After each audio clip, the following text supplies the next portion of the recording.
And you are live. And are the screens working though? Listen. Take it with a grain of salt. That's all I can tell you. Just be patient. How was your trip? I can't understand you. No, I don't.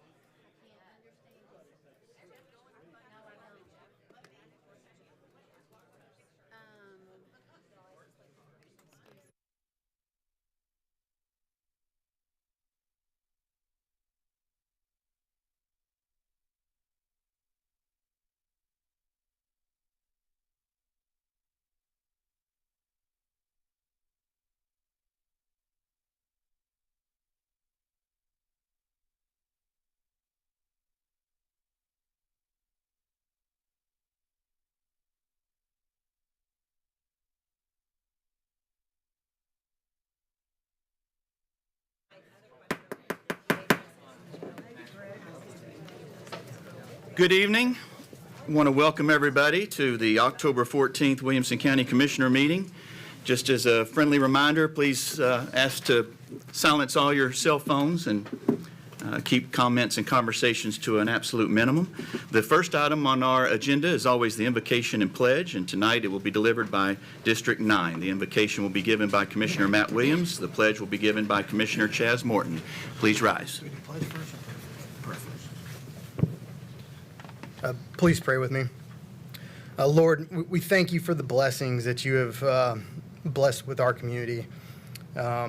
We ask that you watch over the victims of Hurricane Milton, Hurricane Helene. Watch over the first responders. And we thank you for the helpers that have presented themselves through these crises. Watch over our military as they protect our nation. And may your hand of providence guide our leaders of our nation as we navigate difficult times. In your name we pray. Amen. Please join me in the pledge. I pledge allegiance to the flag of the United States of America and to the republic for which it stands, one nation, under God, indivisible, with liberty and justice for all. Just as a quick note up front, we are having some technical difficulties this evening. We'll try to make our way through them as best we can. But be prepared to experience some delays and things that you might not be accustomed to. We might get through it without a hitch, but just want to give fair warning there and to be a little patient if you can. Next item is roll call, and we'll test the system here. If you have a chance and you can, press your present button when it pops up. There it is. Record the roll, please, Mr. Whidbey. 23 present, 1 absent. Commissioner Clifford absent. And Brian Clifford had called in, and we were expecting him to be absent. Next on the agenda is approval of the minutes of the September 9th County Commissioner meeting. Copies were emailed to each of you. I'll entertain a motion. Looks like the voting is already up. Let me get a voice motion from someone and a voice second if I could. Second. Got a motion from Steve Smith and a second from Matt Williams. If you're in favor of approving the minutes, signify by pressing your yes button. Any opposed, your no. Anyone wishing to change their vote, please do so at this time. Commissioner Hayes.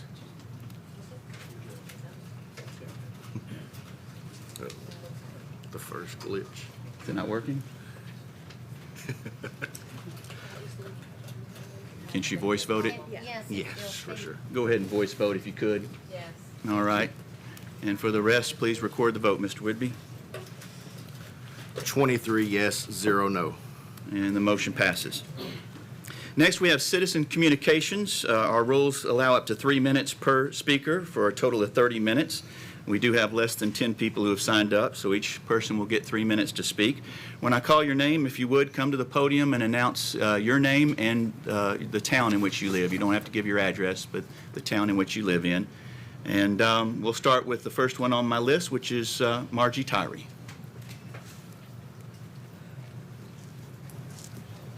Hi, I live in Franklin, Tennessee, and I'm here to talk about, I live in Oak Leaf subdivision, which is off of Henpeck Lane, and I'm concerned about nighttime, if I've been someplace and coming home, it's very dark right there at the corner of Henpeck and Columbia Avenue. And I would like to see a stoplight, not a stoplight, but Traffic signal. a light, a street light there, so that it wouldn't be dangerous to turn left.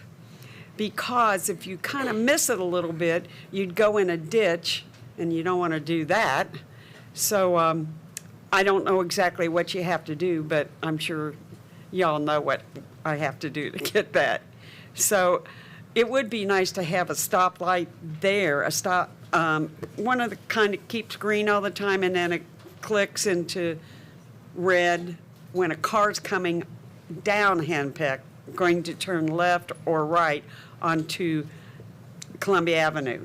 But a stoplight would be very nice, a street light, a street light.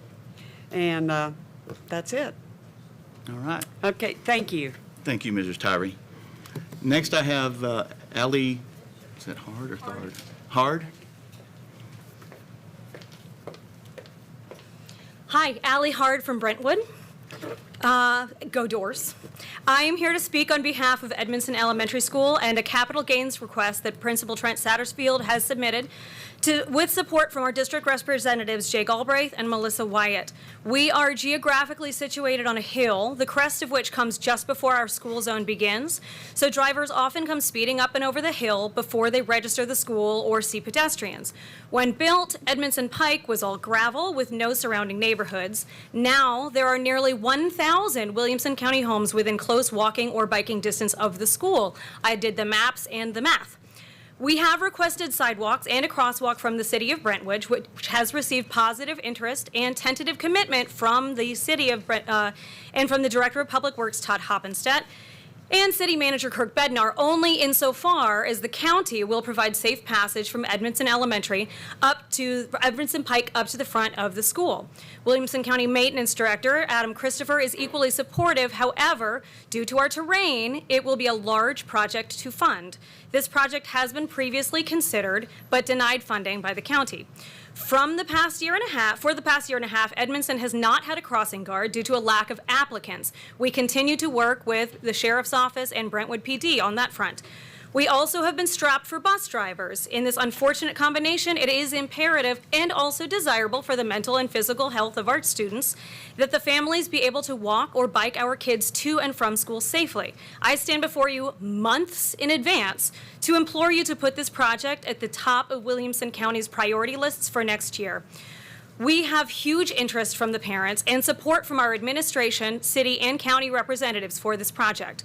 Please keep this project at the forefront of your budgeting and give your advance commitment to the city of Brentwood so that for Edmondson's 30th birthday next year, the city and county can further demonstrate the prioritization of safety for our families by working together to get this done. Thank you. Thank you. Next, I have Ms. Cheryl Wilson.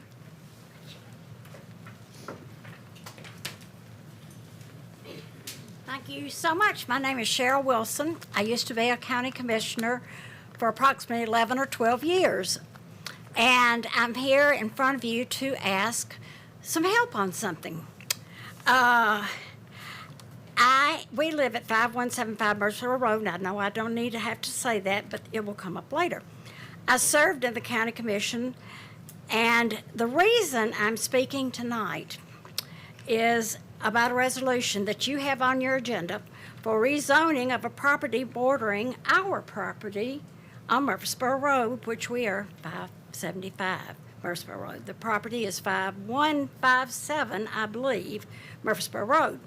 My understanding is Greg Sanford, County Commissioner, sought to rezone his development for the to a what is called a TCA 1 to a TCA 4.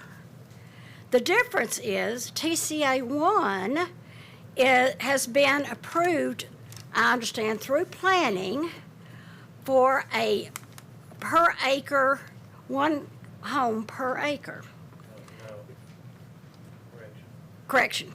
One home per Per 5 acres, pardon me. One home for 5 acres. Now, the TC4, which would mean 2 homes per 5 acres. Per 1 acre, okay. My husband's my background there. Anyway, per acre. I ask that we not approve this resolution, and he would be the first developer commissioner that we have had to request a TCA for 2 homes per acre. I used to work on a committee when I was on the county commission, and I know what you have to do to go through. I thank you for your time. Thank you, Ms. Wilson. And next, we have Mr. Charles Wilson. Add a little bit of clarity to it. I'm Charles Wilson. I'm her other half. Live at the same address, I hope. I have been anyway. The property that I'm talking about is only 600 feet east of us. And we had here, when I bought the property, it was 1 house, 1 dwelling per acre. Then, really against our better wishes, it became 1 house per 5 acres. And so we tolerated that was slow down the growth and improve the area and the lifestyle of having more openness with that part of the country. And from what I understand, Greg wants to now change that zoning to 2 houses per acre. And that's really a real swing in the other way. We were better off to have 1 house per acre before we ever messed with it. But I really think, I know Greg will recruit himself from voting. I understand that, but this property is an improvement for him. And to get that done, and I think that is a misabuse of power. So, leading my 2 cents right there. Thank you. Thank you, Mr. Wilson. And that's all I have on citizen communications. Moving on the agenda, next we have communications and messages. Just as a reminder, next month, the full commission will meet on Tuesday, the 12th, as opposed to Monday, and that's in honor of Veterans Day. We also have a late filed resolution tonight, Resolution 10-2431. And if there are no objections, we will hear that resolution at the end. It's not on the agenda, but this one is, and it's late filed also. There's also late filed 10-2430. 10-2430 is on your agenda. 10-2431 is not, but I believe a copy of it is on each of your desks. If there are no objections, we'll hear both of those. Seeing none, on to reports of county offices. Mayor Rogers Anderson.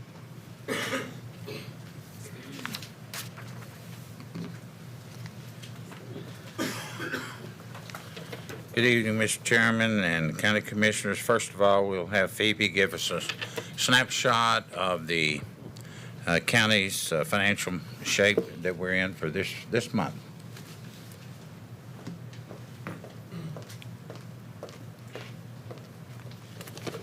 Thank you, Mayor Anderson. Good evening, Commissioners.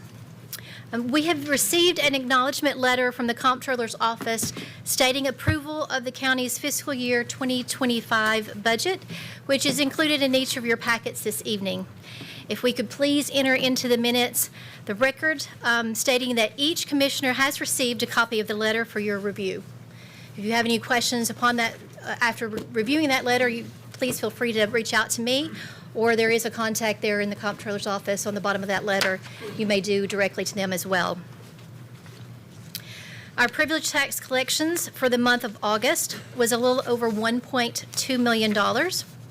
And our education impact fees continue to come in strong at little over $1.9 million for the month of August.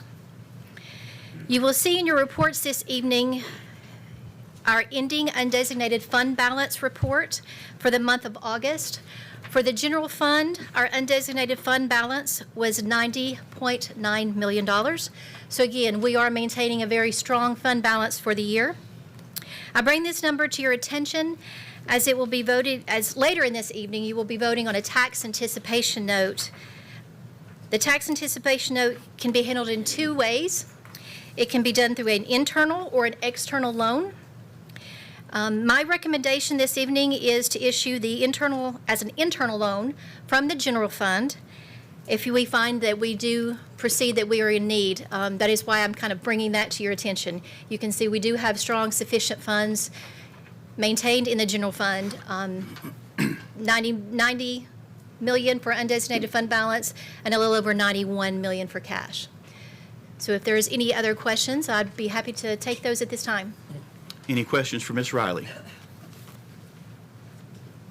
I'm seeing none.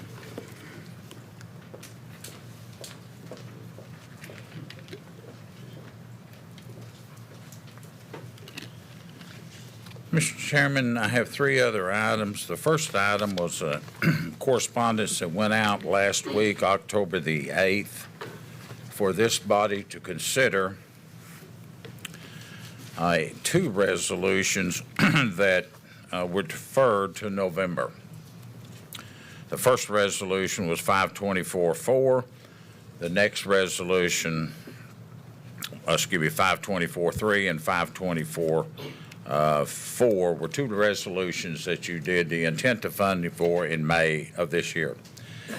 924-40, 924-41 were two resolutions that were deferred into the November meeting.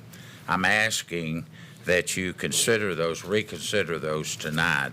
If you would allow me to expound on that a little bit.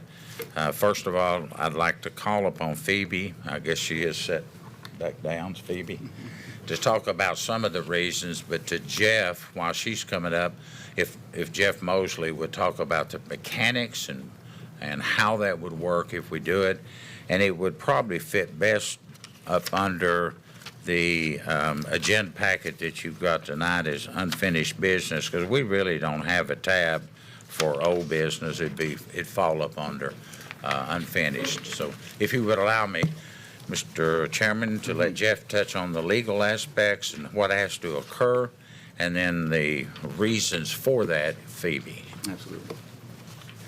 Thank you. In order to reconsider the deferral, it would take a motion to reconsider, which would have to be made by someone who voted for the deferral, was on the prevailing side. It would require a second by someone who was on the prevailing side. And once that were achieved, then the motion to defer, the reconsideration of that motion to defer, would then be on the floor for deliberation and vote. So you'd have two votes, one to reconsider, that would get the matter back on the floor. Then you would vote to reconsider or not. Once you've said, yes, we're going to reconsider, then it would go back to the resolution.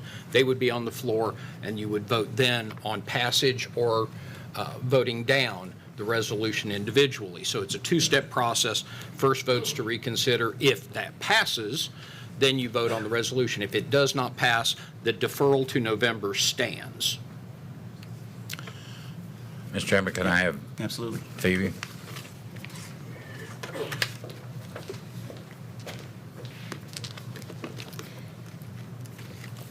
So the resolutions in which we are discussing relate to both the general obligation, which includes school bonds, as well as county general projects.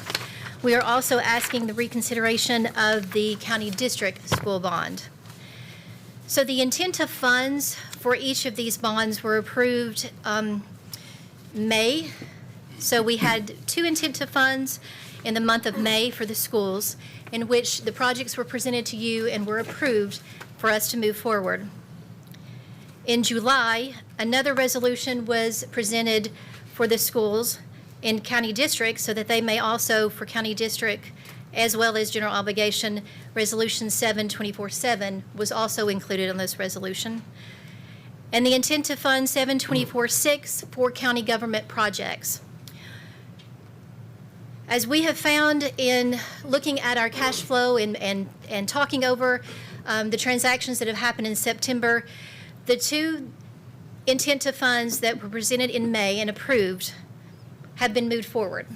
So when you approve the intent to fund, that gave us the ability and the authorization to move forward with those projects, to start planning, to start contracting, and we're getting purchase orders for those projects. Part of that Obviously, the schools can give more detail on the need for that and the moving forward. A lot of that is cash flow. A lot of it is for us to have lead time for when we have to order and to get the goods in. Some of it also depends on when the actual work can be performed, when the schools are out and such. So in doing so, when that intent to fund in May was approved, the schools have entered into an estimated amount of contracts for the total of $12.5 million, which means we have outstanding orders and encumbrances in the amount of $12.5 million. What we are finding as we are looking at our cash flow through this past month is those invoices are starting to come due. So we placed those orders back after the intent in May. They are now, the work is being performed, invoices are coming due, and we are estimating approximately $8 million to come due before the end of December 31st. So as you can see, that can be kind of difficult on a cash flow, which we are also already a little tight on in the general purpose school fund.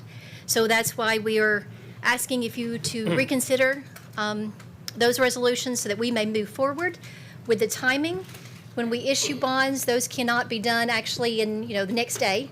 So it is a process. So upon your approval, then we can start that process so that we can look at going ahead and issuing within the next month in order to free up our cash flow and have sufficient funds to pay those invoices by the end of August, or by the end of December, excuse me. And we have a question from Commissioner Hayes. No, sorry, that was not. No, okay. Okay. All right. Any questions for Ms. Riley? We do have one from Commissioner Herbert.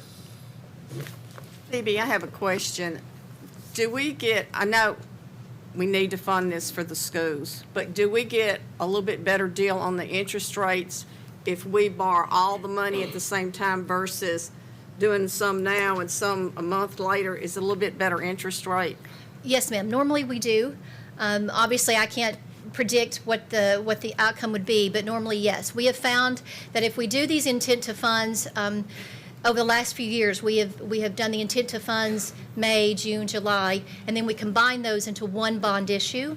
We have found that we have received a better rate, but we also can reduce our cost because each time, obviously, we go to market to issue bonds, there's costs associated with the issuance cost. So we are kind of combining that, and we have been very beneficial doing so. Okay, thank you. Thank you. Any other questions for Ms. Riley? I see none. Thank you, Mr. Chairman, for letting us explain that, and I hope you all will see fit to put that under unfinished business before the evening goes on. We have two presentations tonight, one by the ECD, our Economic Community Development, Matt Largent and his team making a presentation, and then following that, we'll have a presentation on the Public Safety Task Force that was started a couple of years ago, and they need to make the report for you all. So, Mr. Chairman, if you would allow me to ask Matt to come up and his team. Matt.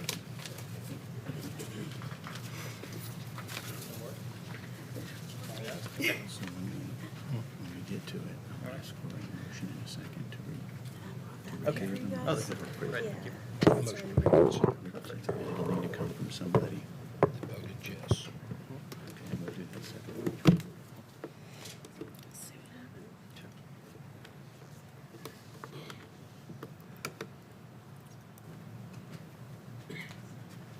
There we go. Awesome. That's totally fine. Yeah, okay, awesome, thank you. Great. Thank you, Mr. Chairman, thank you, Commissioners, thank you, Rogers, for the time. I'm just going to take just a couple minutes and talk about specifically a new benchmark that we worked on in collaboration with you all, focused specifically on existing business. We know that about 90% of our new jobs comes from our existing companies, and tonight I wanted to highlight just one example of an existing business, an existing company in Williamson County that continues to grow and add jobs in our community, and that company is Jackson. Jackson was Jackson National Life Insurance Company, opened an operation here about 14 years ago. It's actually one of the few projects that was incentivized by this commission. I think it was a pilot worth about $500,000. The company has 630 employees right now in our community. They are really a great example of what it means to come in this community and not just create direct jobs, but also when it comes to giving back and being philanthropic and really contributing to that nonprofit community that really makes Williamson County and the Nashville region special. So Jackson National Life Insurance Company, Jackson provides financial security. They sell retirement products throughout the country, and this is their distribution center. It's inside and outside sales office. The company is headquartered in Lansing, and we had an opportunity to sit down with their CEO back in the summer. And really the conversation in these is really, how can we help support you? How can we help you be successful in the community and continue to invest in this office, invest in the employees here in Williamson County specifically? So like I mentioned, in addition to the 630 direct jobs they actually employ here in Williamson County, they're very involved and engaged in the community. You can see the number of volunteer hours that they have contributed since they've been here. You can see how much they've invested through philanthropy, and also 23 of their associates serve on nonprofit boards. So they also are engaged in that way in terms of community leadership. Again, this is just one example of a lot of the different meetings we have with companies. And I'll say too, in our annual celebration in December, we're really going to talk about what it means to be a good corporate citizen and give back to the community. And like I said, this is just one example of that from a meeting we had over the summer. Now, Nathan, our team is going to talk about some other visits we've had with companies on the Inc. 5000 list. Nathan? Thank you. Yeah, so continuing on in the spirit of supporting companies that are already here, I wanted to share a little bit of good news about this year's Inc. 5000 list. So if you're not familiar, Inc. is a monthly periodical focused on really entrepreneurs, business leaders, et cetera. And so every year they go through and they rank the 5,000 fastest growing companies, privately held companies in the country.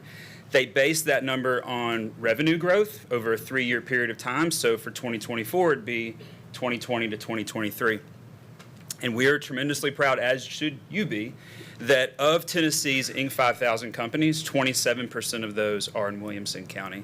So you see on the left here kind of the breakdown. Overall in the state, we had 132. The region had 84. Williamson County, in our community, we had 35. Also notable to point out that Franklin is home to 20 of the 35. So when you stack up the cities that have representation on that list, Nashville is in the one spot. Franklin sits at number 2, followed by Chattanooga. So we're tremendously proud of this list. I also mentioned here that number 3 on the total list is Monogram Health in Brentwood.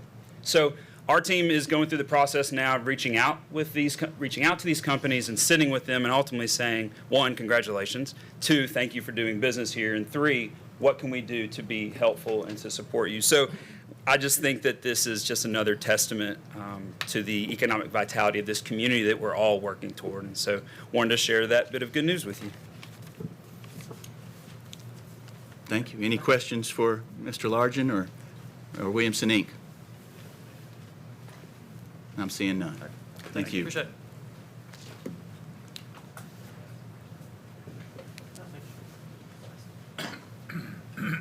Mr. Chairman, the final report that I've got tonight, you should have mailed or emailed to you, got in your possession, the Public Safety Task Force.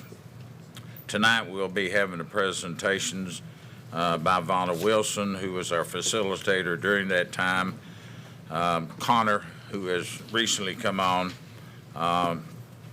in place of Bill Jorgensen, Todd Horton, and several of our chiefs are here from the different areas throughout the county for a presentation from start to the finish and how this looks, because we have to look at public safety for the next 5 and 10 years, 20 years out, the same way we did back in 2010 when that presentation, when the early presentations were being met, which took us a couple of years at that time. So at this time, I'll ask the team to come up, Vonna and Connor.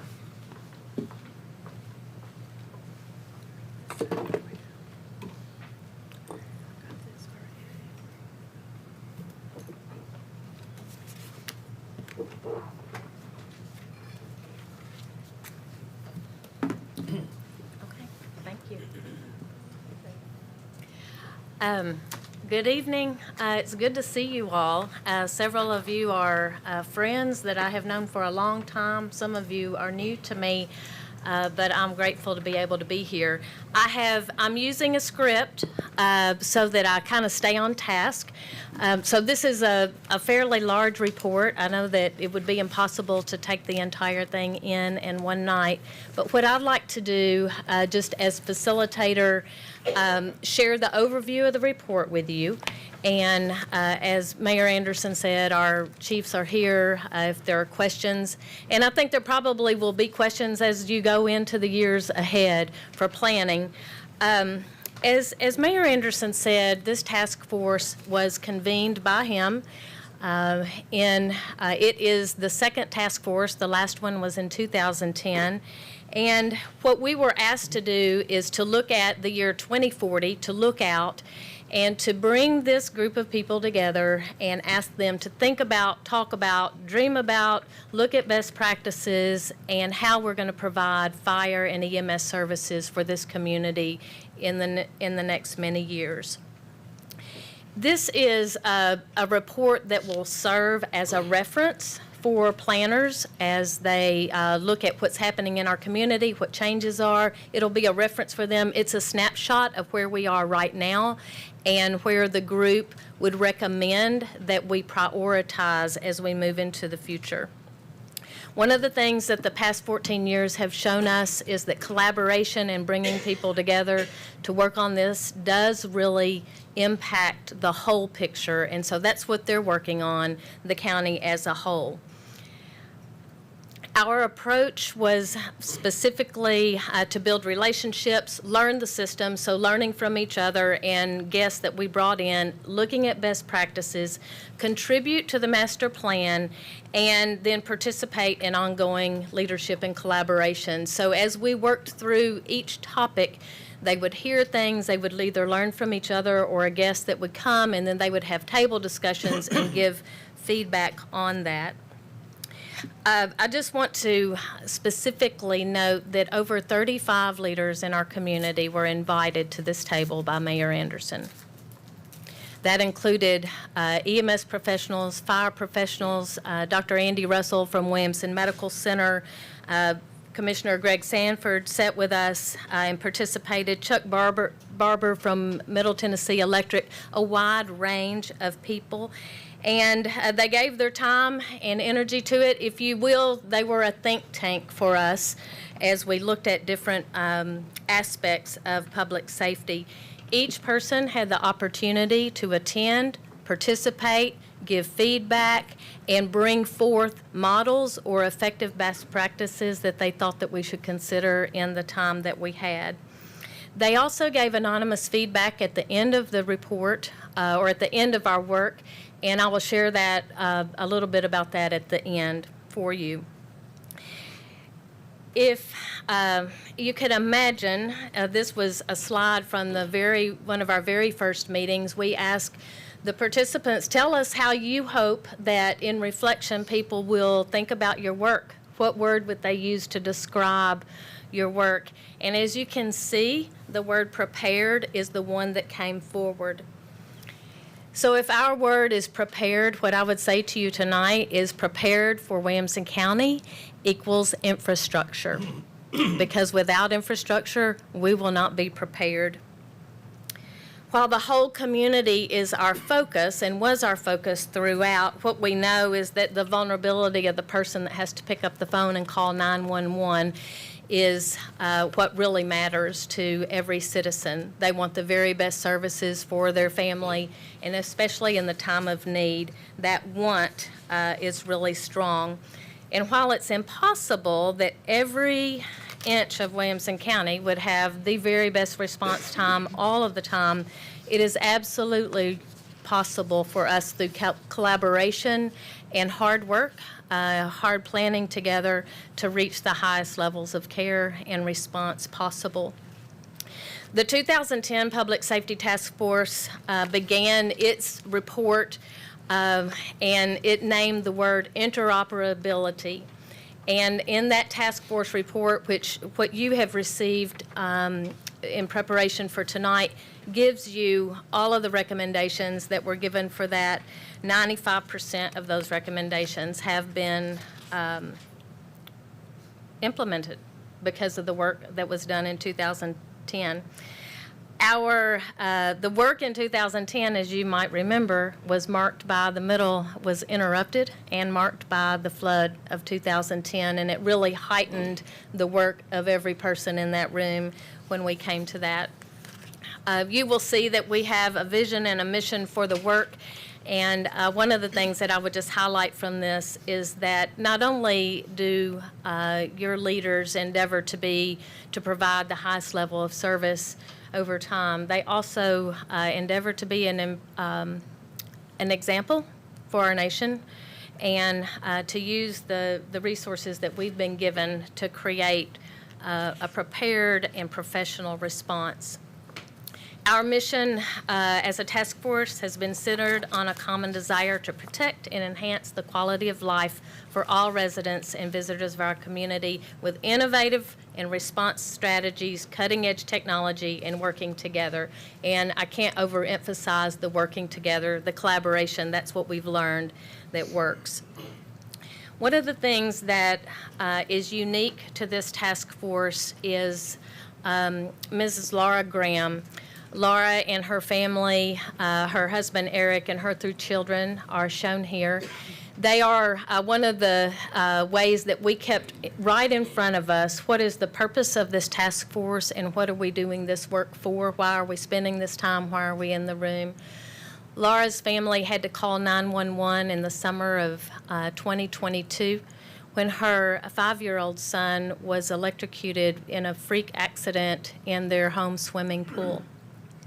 Her husband, who is a critical care nurse, gave CPR to their son, and there were responses from both volunteer and paid EMS and fire service professionals, in addition to the local ER, all working together.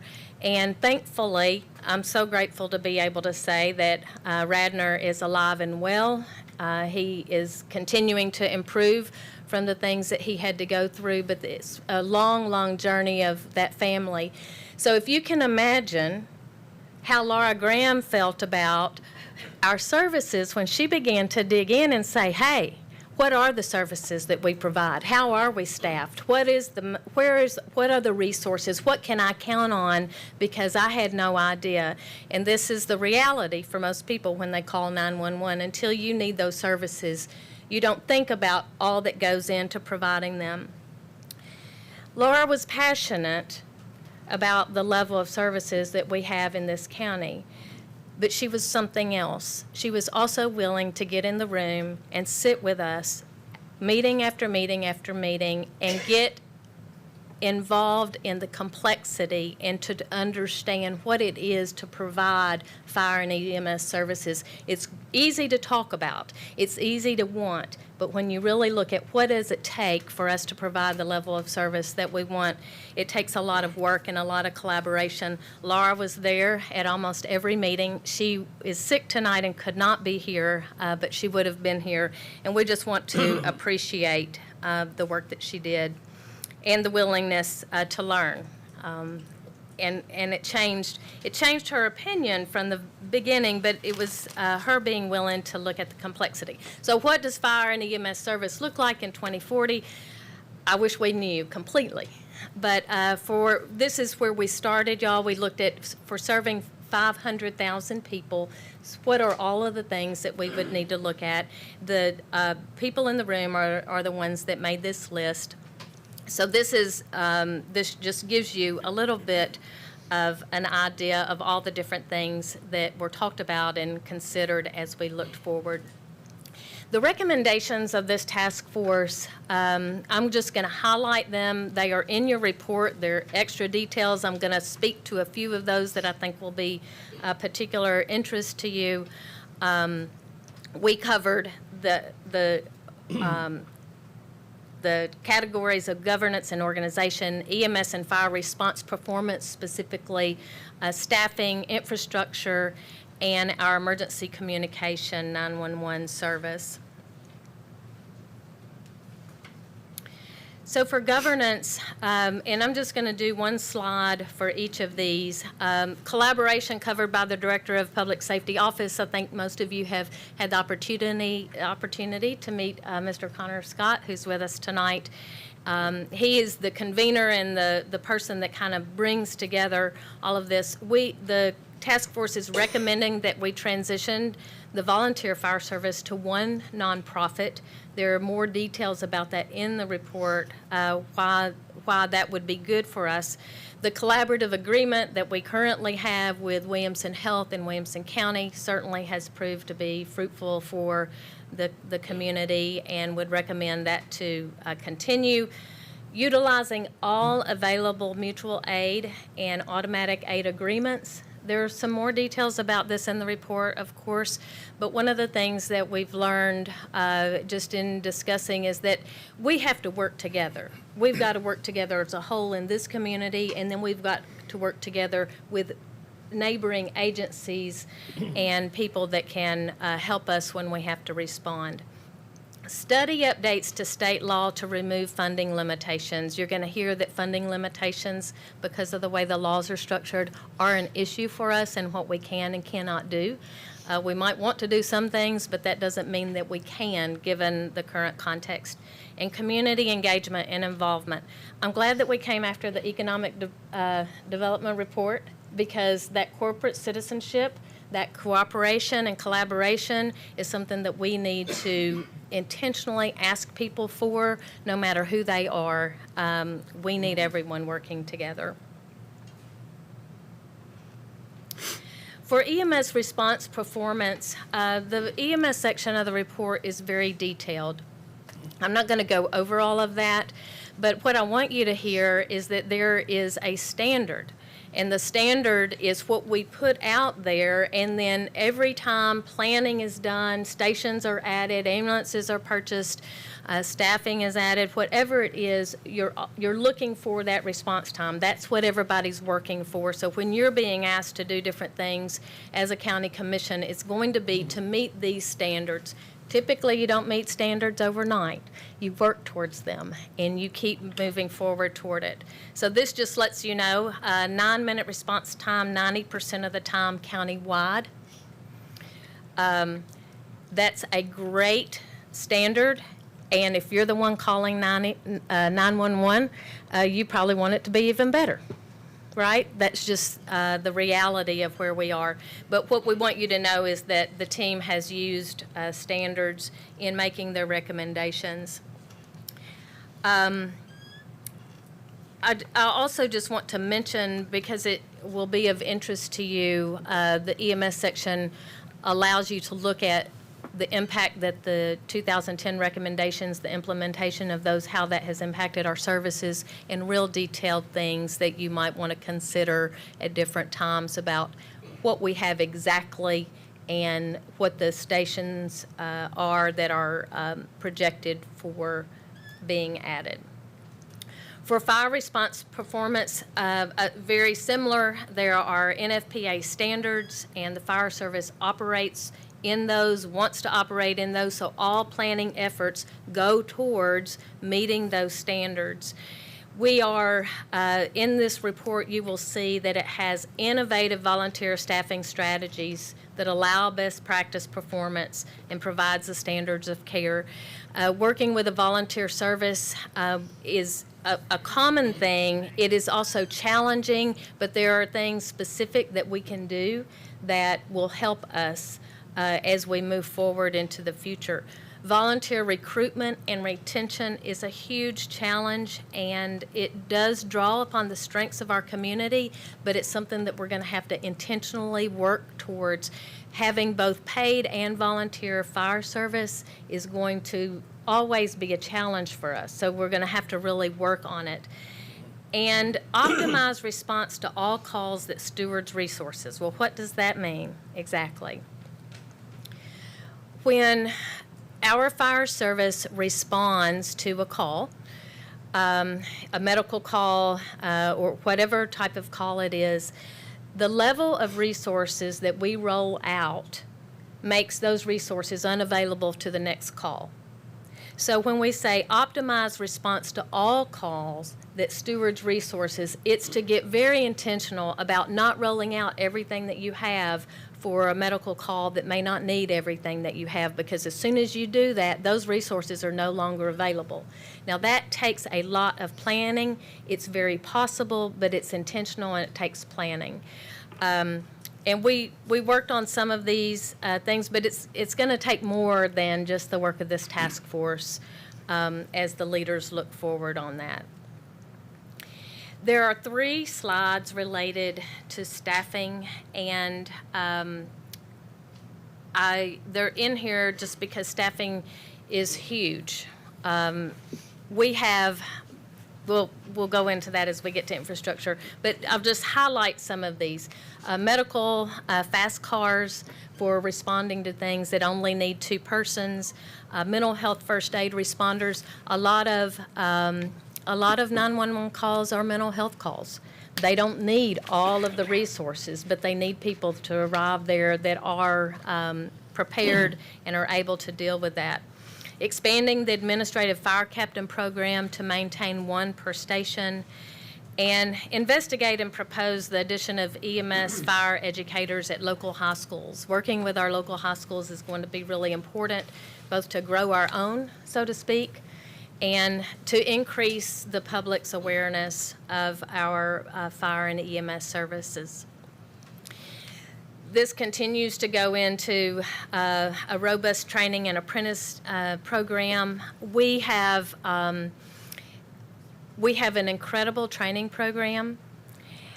Our average, right now, the average volunteer stays about a year after they complete that training program. So all this time and investment, money investment, time and energy investment in a volunteer that then they don't stay with the department. So you're losing expertise, you're losing help, and there are things that can be done, but it's going to require some innovation, something different.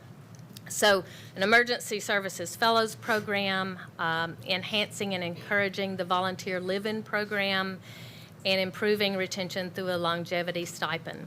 There are several detailed ideas in the report related to this.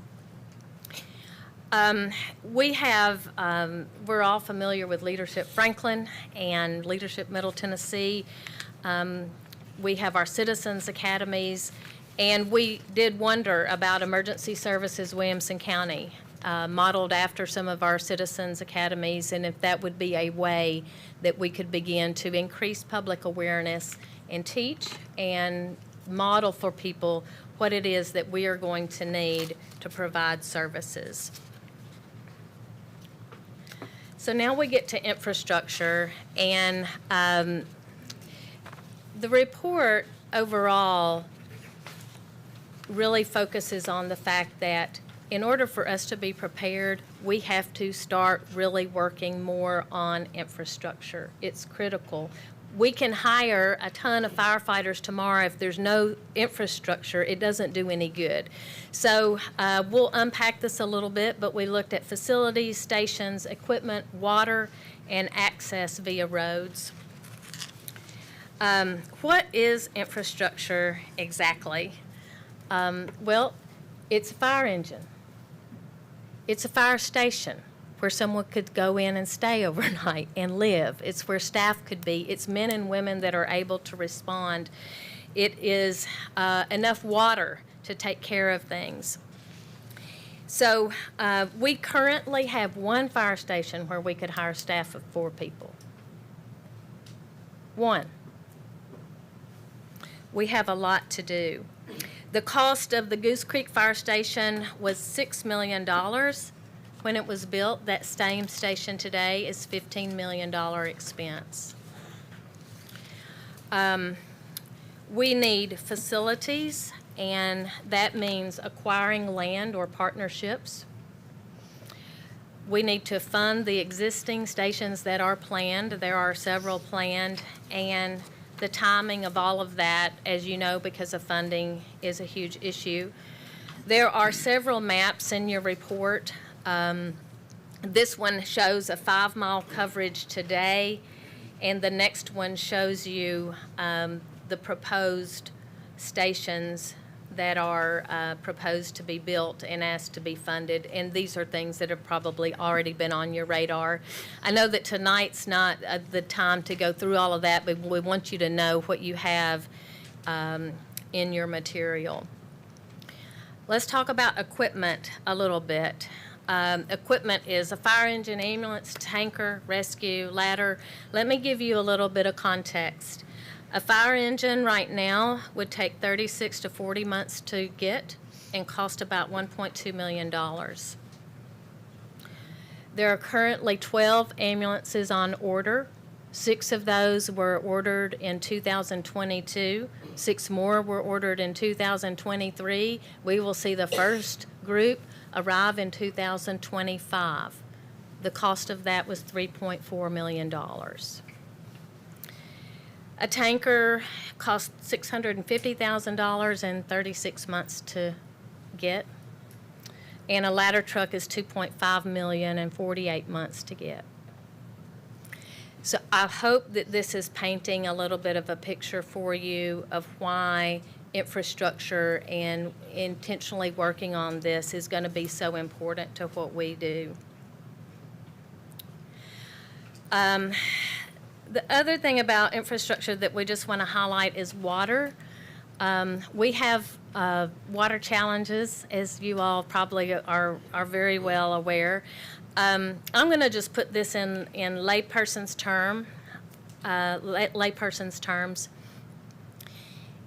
When we build or when we develop, and we do not make sure that that development has the infrastructure that allows for the correct fire flow, the water flow to be able to fight fires, we have not provided fire service for our community. We have to work on that. So one of the ways is to limit building that cannot be supported by fire flow infrastructure. And to understand that every time we build something or we develop something and we have not considered this, whether there's a road to water, there's access to water, and that the correct amounts of water can get to the structures that we're building and developing, then we're going to find ourselves in a very undesirable condition. We had a whole presentation on water. It was fascinating, very challenging, as you might imagine, and that is also included in your report. Our emergency communications center in 2010 was in a tiny room in a basement in this building. And as you all know, we have a state-of-the-art public safety center now that's absolutely amazing. When we go through situations now, we have what we need. That was a pipe dream in 2010. But because some people got in the room, because they were willing to work on things and they continued to work on things, prior to that, over these last 14 years, we have seen a lot of progress. Things are going to have to be monitored. This shows you what E911 is doing. One of the things specifically, I mean, they work on this all of the time, but one of the things they specifically noted is the need to provide dedicated telecommunicators when they have high-intensity incidents. So right now, that person is doing other things, but when you have a high-intensity incident, we need them to be targeted for that. This is the last slide. I know my presentation has been long. I want to just draw your attention back to what it means to be better prepared, and prepared for Williamson County equals infrastructure. This is our vulnerability, and this is where we have to work. While this report was in draft form, we sent it back out to the team. We asked them to give us input. 14 persons responded to that survey. They were asked to, for each section, to either affirm the report, the recommendations of the report, add their cautions if they felt like there were things that needed to be reconsidered or thought about, and then to make general comments. So they did all of that. That will continue to be available to Connor and his team as they go forward with planning. And it's clear that we still have work to do. We have work to do to create a uniform and shared vision, particularly around our volunteer fire service. It's to be expected. We're moving through dramatic changes in our culture. What volunteerism was back in the day is not what it is now. But one of the things this task force did that I didn't mention, and I want to say this because it is really important, they brought together 5 different chiefs from across the nation that were best practice models. They listened to them. They were all able to submit questions ahead of time. They were able to engage with them. Chief Temple moderated for us. It was an excellent session. And there were, as you can imagine, every community has their own complexities and their own ways of doing things. But there was one thing that all 5 of them said, and they all used hybrid, different, models of hybrid paid and volunteer services, but they all said, one department, one vision, one policy and procedure, and an integrated approach. That's what you have to have in order to do this. We're sharing these recommendations as a snapshot for where people see that we are today, the things that we're vulnerable for and we need to be challenged by to look forward for the future. You have an amazing group of leaders that are willing to get in the room and spend a ton of time and talk about things, have challenging conversations, not total agreement, but absolutely willing to be in there and work for the good of the whole. And that is what the report is for. It is for the whole. It won't speak to any one specific department or entity, but it is there as an offering, if you will. A think tank offering of what your chiefs and your leaders and some citizens and providers of services for our community that wish for a public safety service that we can all be proud of and that takes care of this community that we love. So I thank you for listening to a long report. Lots more details in your packet, and then if you all want to, if we want to entertain questions, please, we would be happy to. Thank you. Thank you for that report. Are there any questions for Ms. Fauna Wilson? I'm seeing none. Nope, sorry. Commissioner, I don't have a screen telling me, so you'll have to raise your hand if you want to speak. Commissioner Williams, did you have a question? Oh, who's number 1? I don't see it, so, okay. Commissioner Sanford. So I represented this commission on this task force. I did not represent Arrington Volunteer Fire Department as the chief. Both chiefs were on the task force. Just so this commission is aware, every member that started this task force was made to sign a non-disclosure agreement, or we wouldn't talk about what was talked about in the task force. So I'm not going to debate anything tonight, just because I am under an NDA. But Vonna, I really appreciate you making the presentation. It was pretty much spot on, as I don't agree with everything in this report. But Connor, I have one question, and just so this commission is aware, we have 3 volunteer fire chiefs that cover Williamson County. We have Arrington Volunteer Fire Department, we have Williamson Fire Rescue, and we have Williamson County Rescue Squad, who's now changed their name to Williamson County Fire Rescue. Williamson County Fire Rescue, similar to the other one. But do those 3 fire chiefs, I know they've met with you, and I've met with you on several occasions, and I have very high hopes for what you bring to the table. And you and I think a lot alike in a lot of ways. Those 3 fire chiefs, do they agree with this report, the way it was presented to everyone?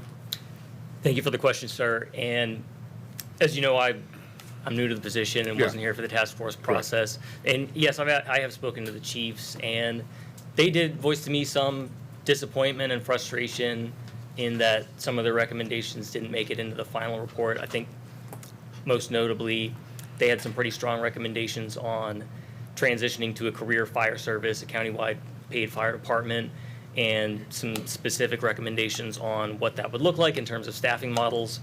And I can understand their frustration in that the report didn't get to that level of specificity, but I guess I would say, at least from my perspective as the new public safety director, I appreciate where the report is, and like Vonna said, it lays a foundation for us in moving forward, and it does paint the complexity of the environment in terms of the governance model that needs to be looked at, the funding complications, the infrastructure needs, and isn't entirely too prescriptive in a way that it narrows our options as a county in terms of what the solutions are, but gives us a solid foundation and paints a picture of where we are today to give us the ability to move forward in ways that enhance public safety, acknowledging the dynamic and changing environment that we're in. Last question. Did they also voice concerns to you about things that weren't talked about that were in the report? That are in the report that were never discussed in the task force? They mentioned that there were some things in the report that they weren't aware of being discussed in the task force. Yes. Thank you so much. I appreciate you. And again, I've got high hopes, and we'll look forward to working with you in the future in regards to fire service. Same to you. Commissioner Williams. Mr. Chair, I know that there were a few numbers thrown out from capital investment costs with building out the infrastructure. Along the same lines, was any numbers added together around economic benefit as to what the proposed fire coverage would benefit our taxpayers from insurance costs and things along those lines?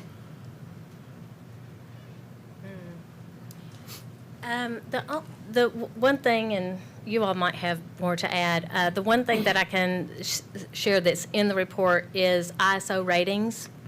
That's in there, the details of that, and of course that affects our insurance.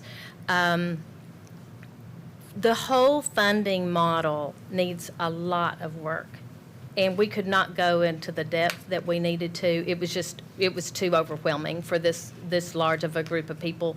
But a lot of work that needs to be done there. So I would say that we did not go into it deeply, but the ISO ratings and how they are affecting the community is in the report. Okay.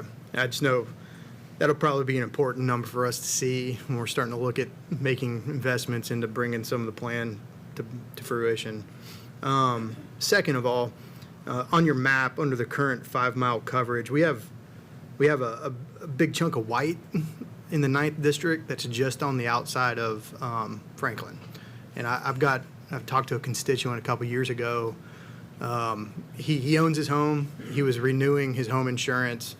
His home insurance was going to be $54,000 a year because he was 5.2 miles away from one station and he was 5.4 miles away from the other, but he was within 3.5 miles of 3 different City of Franklin stations. And I've had conversations with Bill Jorgensen and that, and de facto, if the county couldn't get there in the event, the city, all they had to do was call the City of Franklin and they would respond to it, right? But because he didn't have a piece of paper basically stating a cooperation between the city and the county, he couldn't show his insurance that he actually had adequate coverage. I give the backstory because I'm just curious to what level of discussions was there around interoperability, coverage in some of those areas until we can get to a fully developed plan that's being proposed. I know there's some things that can be done at the interlocal level agreement that can provide some immediate coverage. We might have to come through some different funding mechanisms and stuff like that, but I'm just curious if you can maybe add a little color around that question. You talk about the report process, and I'll talk about what we're doing. Okay, I'll make some comments about that. It's critical that we do these mutual aid agreements and that they are specific and that they are written in a way that helps people. That came up in almost every session for some reason or another, so that is in there. But it is going to take, people are going to have to get back in the room and work out those agreements, and then Connor will speak to it. Sure, I would just say that exact issue is something that we're absolutely looking into, and the same problem has come up elsewhere throughout the county, and just one place that comes to mind is town of Nolensville. So Nolensville has created a career fire department, and right now they're helping to cover the unincorporated area, and we're looking at ways to continue that agreement and use that as a model to use throughout the county for mutual aid, automatic aid options to solve those issues. Which municipalities do we have mutual aid agreements in place with right now? We have mutual aid with all of the municipalities. What you're referring to is automatic aid, where the call is generated and they are automatically put on the call. Right. And right now, it's a mix between different municipalities, but it's something that we're evaluating, not just strategically as part of this report, but operationally. And you're going to see some things that are going to be put in front of this body for consideration for budget for next year that are going to drive at some of these issues. Thank you. Commissioner O'Neill. Quick question about this NDA, because I wasn't around when this task force was made. What would be the reason for an authority to have a non-disclosure agreement for a task force for a public entity?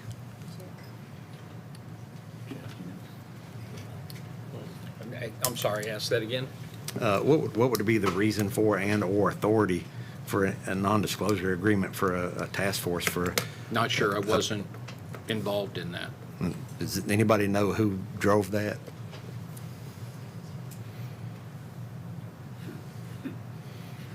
It just seems a little inappropriate for me, but. So I don't know, but I will say this. The topic is really difficult and complex, and we've made a public report, and we have, just in case you all, need, you have Connor and Todd Horton and Michael Wallace, all that are more than willing, if there's information that you need, if there's stats that you don't have, that you feel like you need. But I would say that as we were going through the process, that these people needed to be able to be in the room and talk, and not think that that is going to be, everything that was said in the room was going to be, while they were trying to figure it out, talked about beyond that. That's just my sense of just facilitating something like that with this many people in the room and the various opinions and their constituents and all of the different things that they are representing, I think would be very difficult. Thank you. You're welcome. And Commissioner Torres. Thank you, Mr. Chairman. Connor, this is probably for you. So I had Brad Coleman pull some data for District 8 because I was really curious, because that northwest corner is probably the most unprotected in the sense of having the volunteer service there. And I'm fortunate I have a very good friend who serves as a volunteer firefighter. And it's really interesting. In the last 4 years, District 8 has 400 new doors in that area, mainly Stevens Valley, right? And I just am very candidly worried about Stevens Valley, because something happens there, and it is going to be catastrophic. I mean, it will be. I sat and I've talked with our state reps about watching one of the rescue trucks trying to get down Hillsborough when Grassland Elementary and Grassland Middle were, going into session last year, and there's no shoulder, and there's an opportunity for the state hopefully to step in and help fix that road to make emergency access.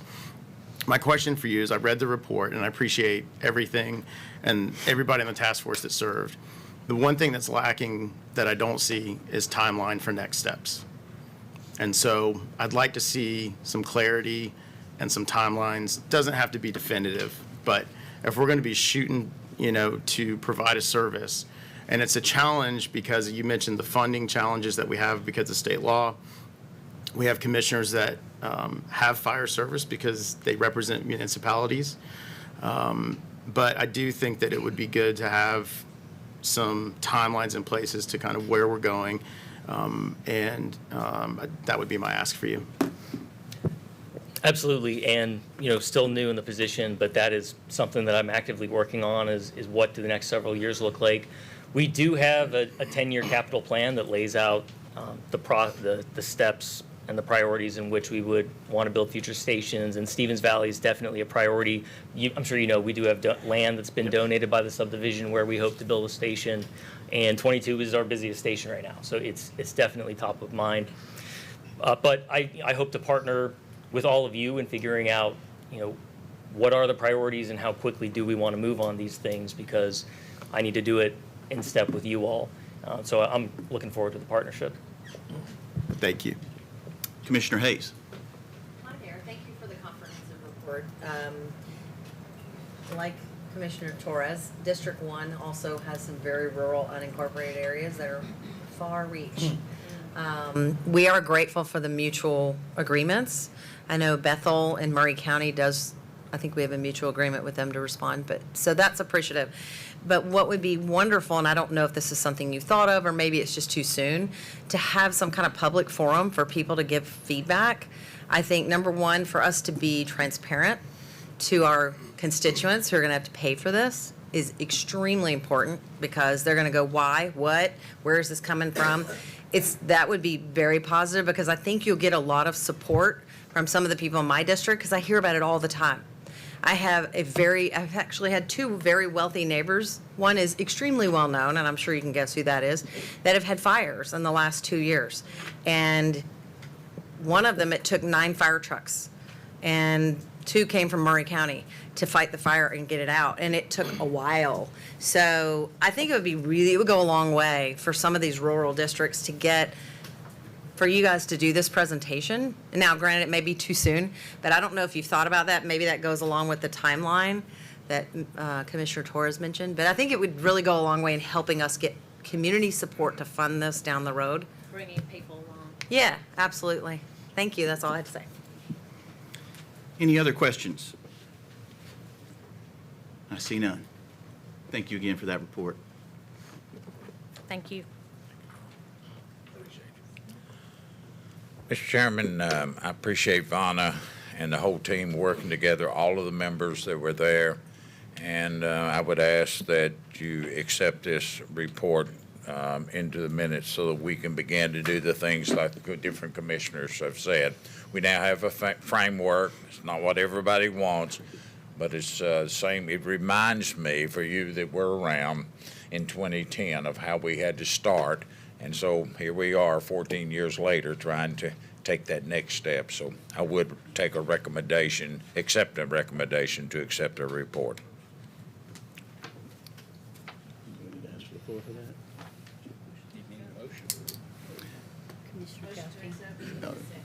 Got a motion and a second from Commissioner Guffey and Commissioner Brown. We need a vote?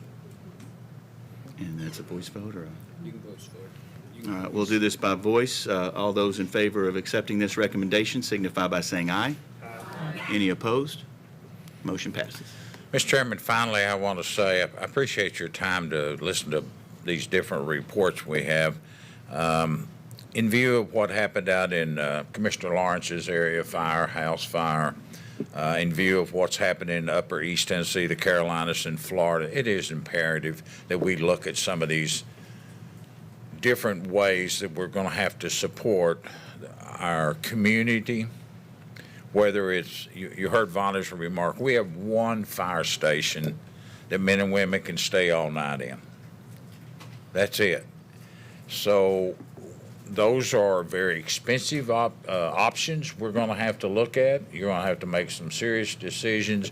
But as our county continues to grow and it continues to get into this element of from 260,000 people towards that $400,000 range, we're going to have to be able to think a little bit different, plan a little bit outside the box, and provide some of these services for all of our citizens, particularly in the unincorporated area.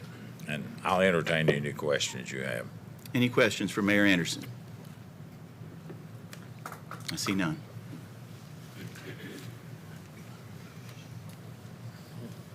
Next up for reports is Superintendent of Schools, Mr. Jason Golden.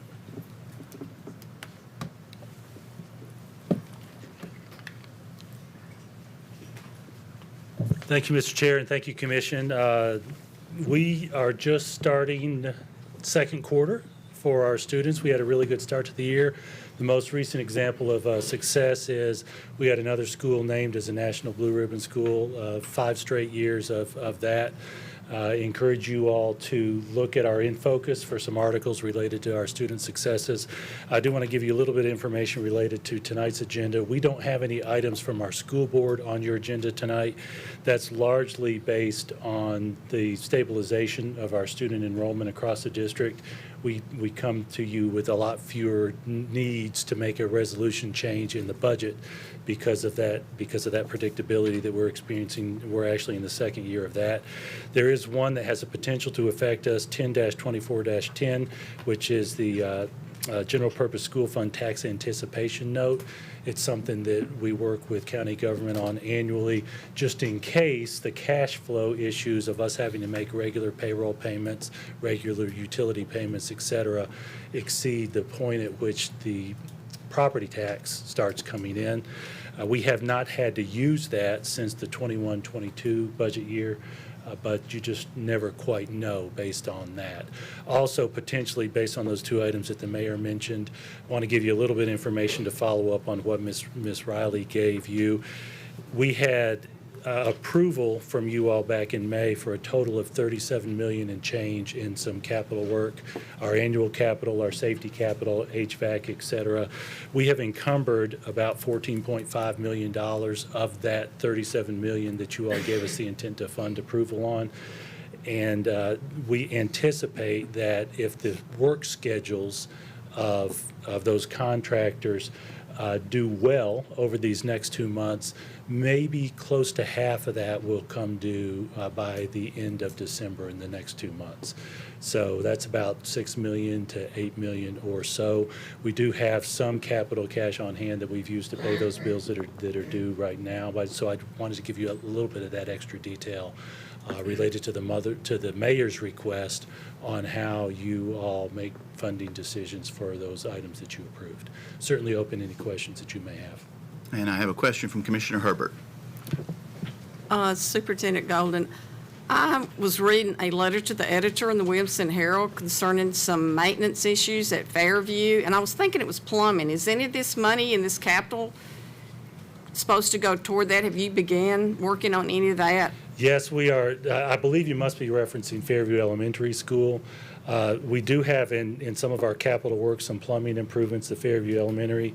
We did a phase one replacing all the toilets in that Fairview building to the I'm just going to be as specific as I can, the quick flush that you experience in commercial buildings versus the slow flush in residential. We've converted all those with existing money as phase one of our construction project. Phase two is to do some work on the sewer line. And we do not yet have that funding. We've had the intent to fund approval for that portion of it. So we are waiting on phase two of that work that we started on Fairview Elementary with some planning last year. Any other questions for Superintendent Golden? Commissioner Hayes. Hi, Superintendent. I have a question about, I don't know if you've had the chance to read over the letter from the comptroller and some of the feedback he gave. I just wanted to get your insights on some of the things that they've recommended as far as doing an updated cash flow analysis and budget to actual report. Just want to get your thoughts on that. I have not read that, have not had that detailed discussion. We'll certainly have that discussion with county government for whatever recommendations the comptroller has. Okay. Any other questions for Superintendent Golden? I see none. All right, thank you. Thank you. Next, we have our hospital report, Mr. Phil Mazuka and Mr. Mike Genesee.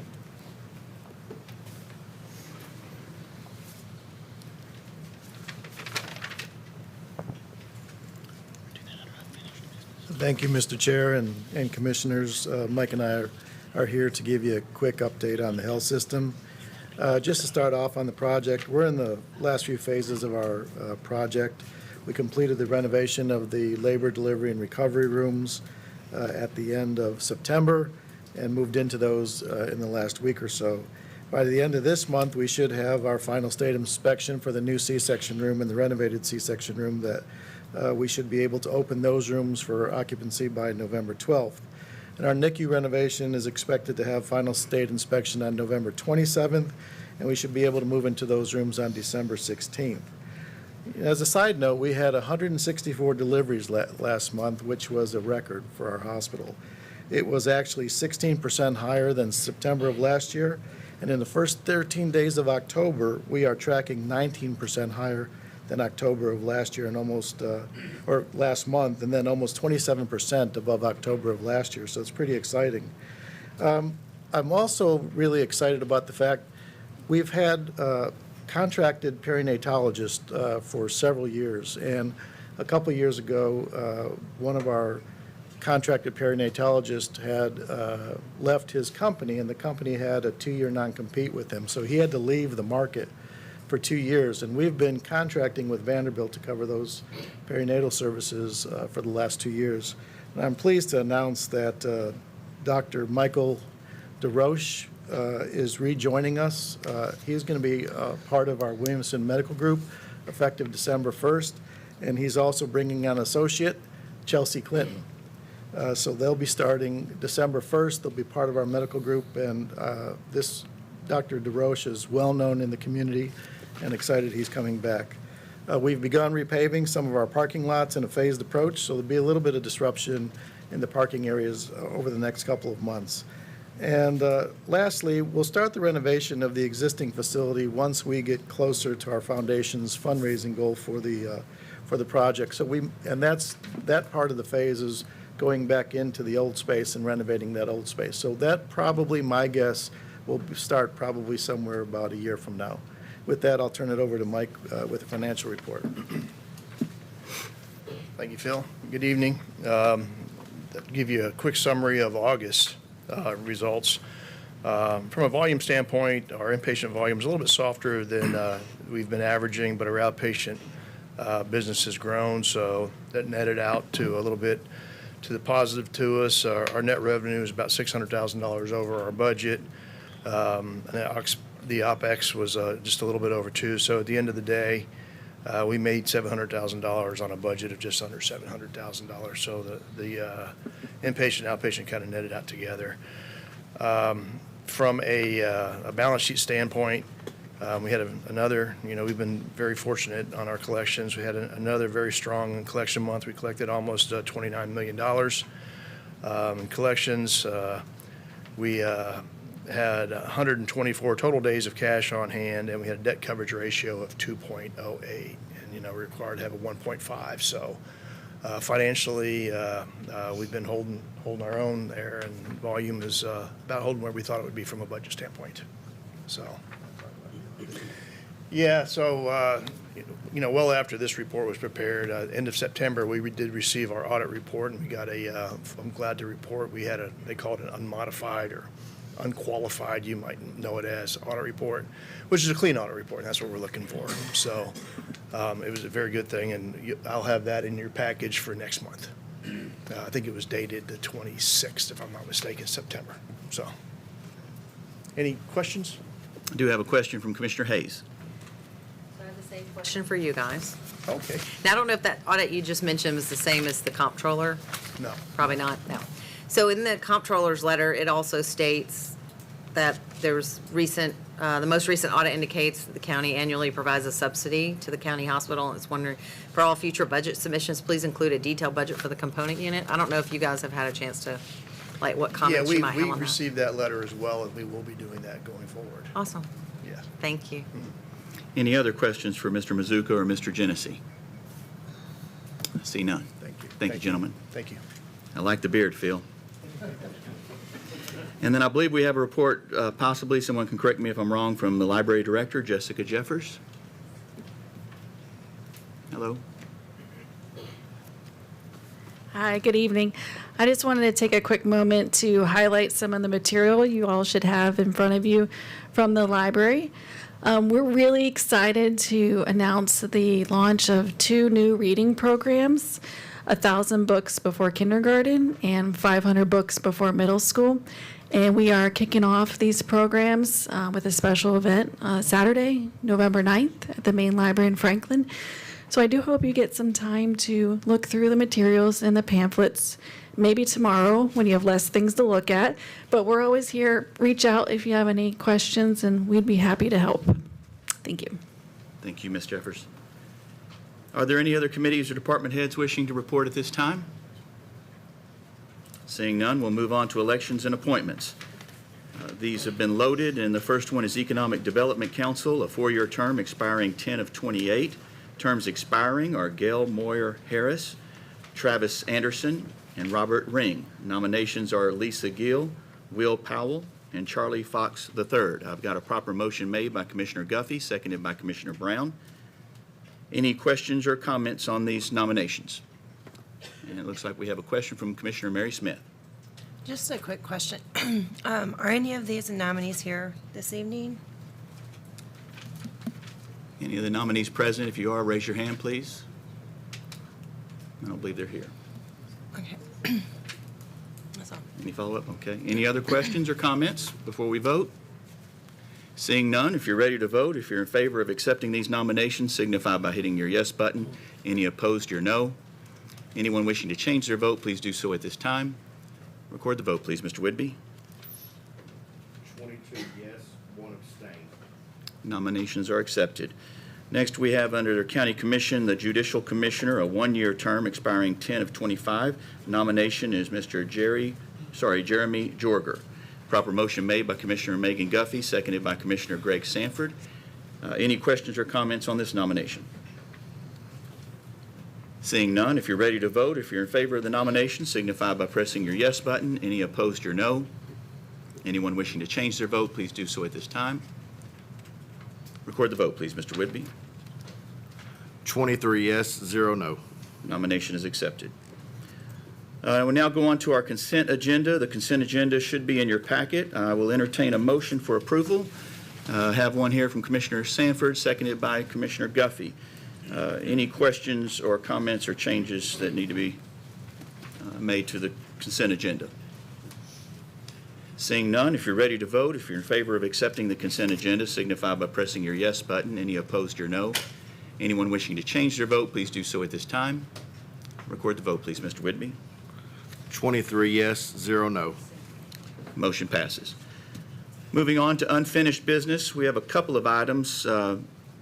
First two resolutions, Resolution 1024-1, which was formerly Resolution numbered 924-1, a resolution reaffirming the rules, regulations, and procedures of the Williamson County Board of Commissioners concerning the introduction of resolutions to committee by Williamson County Commissioners. I have a proper motion made by Commissioner Mary Smith, seconded by Commissioner Cheryl Brown. The Rules Committee voted 5-0 to defer it to tonight's meeting, and the full commission voted 17-5 with 2 abstentions to defer it to tonight's meeting. Explanation, please, Commissioner Richards. I'm sorry, I wasn't at the last Rules Committee meeting. It's my understanding they voted to defer it again. Is that correct, Commissioner Tunnicliffe? Please. Yeah, the Rules Committee voted to defer it to the meeting we had coming up on the 8th. And that meeting didn't happen because commissioners were stuck out of town due to storms. Can I motion to defer it to the November meeting? You can motion. Are you making that motion? Yes, please. Okay. And that's to defer it to when? November? November. All right, we have a motion to defer this resolution yet again, this time to November. Do I hear a second? Seconded by Commissioner Lawrence. Do we do a voice vote on that? All right, all those in favor of deferring Resolution 1024-1 to November signify by saying aye. Aye. Any opposed? No. Mark Commissioner Webb as the no. I guess I should ask, any abstentions?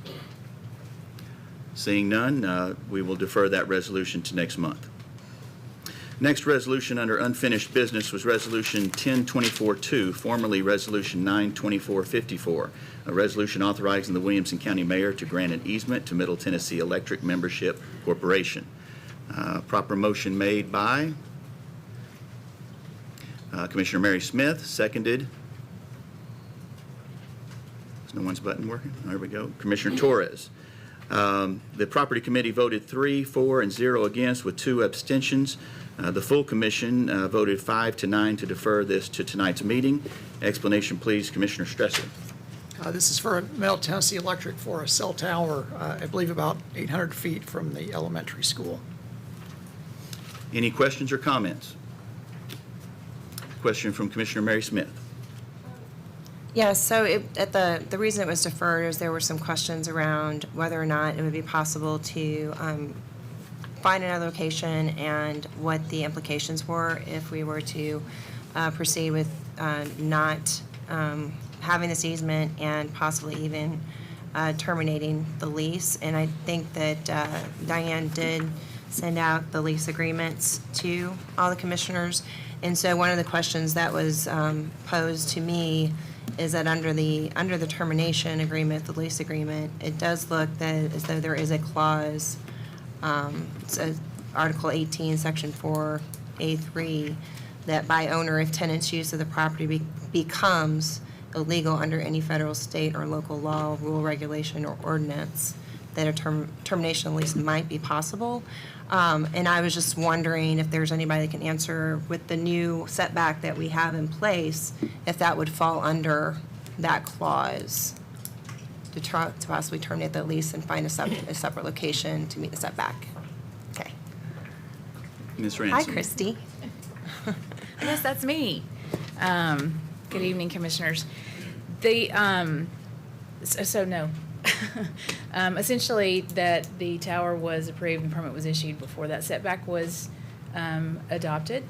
And so it's legally non-conforming and travels under the rules and the laws that were in effect at the time the permit was issued.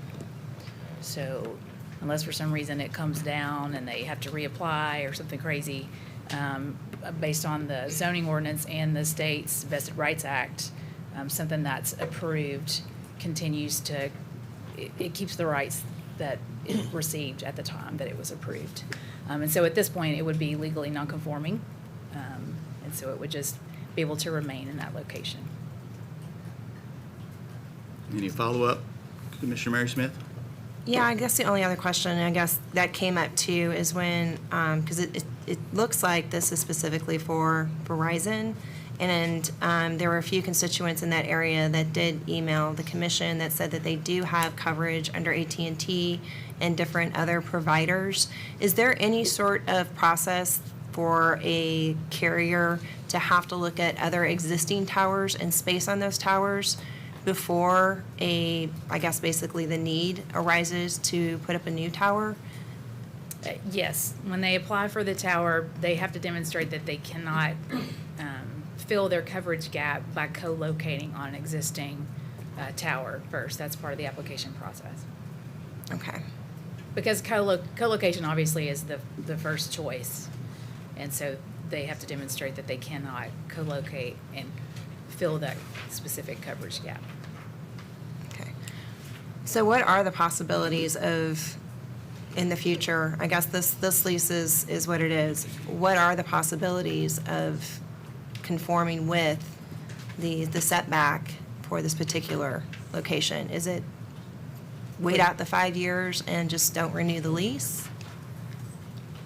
The lease part I can't answer, but as long as the tower is there and can stay there, then it's considered legally non-conforming. Again, if for some reason the tower is taken down, then it would be a new permit for a new tower, and at that time, it would, unless it's destroyed by, an act of God or something, not to get into a lot of those kind of details, but if for some reason the carrier chose to take the tower down, and then, somebody else comes along and wants to put a tower up, that would be a new tower permit, and it would have to comply with whatever the rules are at the time of that application. Okay. I don't know the effect of the lease on this, because that's getting out of my box. Okay, thank you, Christy. You're welcome. Commissioner Mason. Thank you. So my question, and this may be for Jeff, this body made it, I think, pretty clear through its vote last year about the setback and what we wanted. And I understand that this lease was out there, or potential for it was out there before that. My question, and maybe it's the $1 million question, is what if we just don't sign the lease? What are we looking at as far as ramifications? If what? If we don't approve the easement, what are our ramifications? I'd have to look at the lease, but I don't think the lease requires us to provide power to the site. So you're saying there's a loophole? I don't know. I don't know what the arguments may or may not be off the top of, you're asking me off the top of my head what the consequences may be. I'd have to look at the lease as to what that might be, but this is not the lease.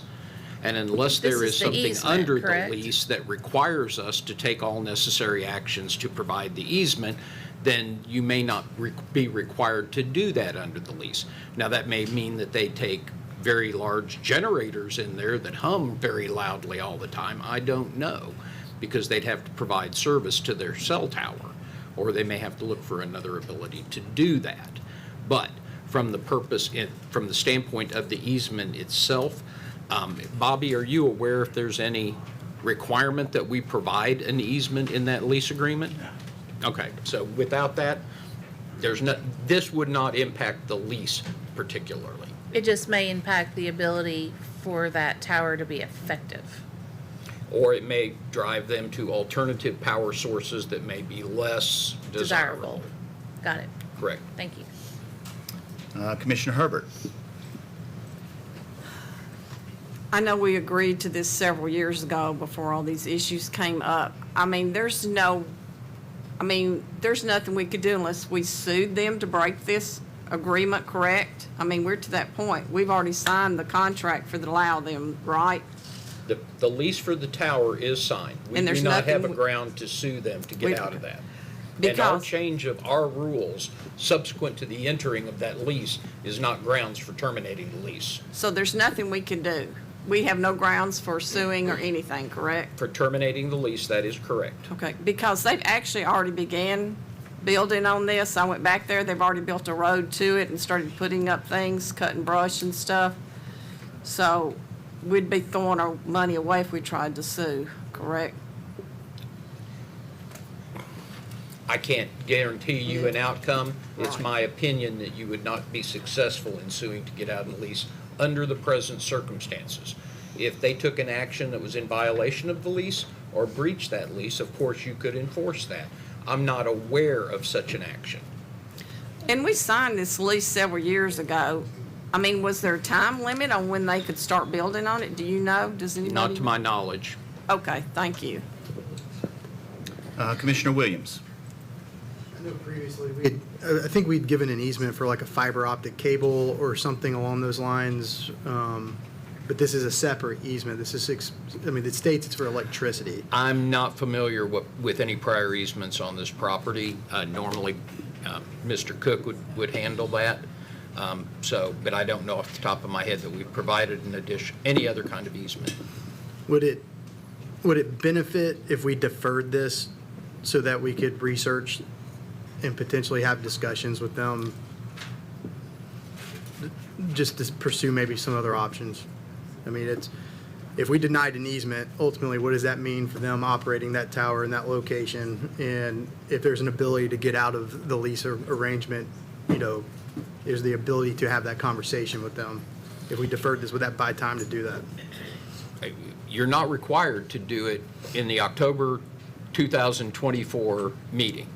If you want to wait additional time in order to look at additional issues, that is your option.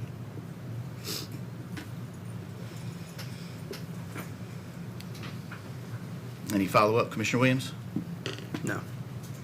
Commissioner Greg Lawrence. Well, that was my question, and I guess I'll make a motion to defer this to the November meeting. It doesn't really affect the lease agreement, to give us more time to study that. I have a motion to defer Resolution 1024-2 to November. Do I hear a second? Second. I think that came from Commissioner Stresser first. So a motion and a second. Is this a voice vote? Can be. Any? Yes. So any comments or questions? And I apologize, I don't think I asked that on the last one. So looking at the list here, Commissioner Jones, you were already on the board. But is your question to the deferment? I don't know if it's to the deferment, but I'll call on you again. It's legal if we put a motion to approve this but deny an easement. Could that be voted on tonight and not go through the deferral? I'm just asking. I'm not sure I understand Well, what you you're said asking. we didn't have to give them an easement for power. We might not. Is that correct? There is no requirement in the lease that we provide an easement that I am aware of. So that was my question.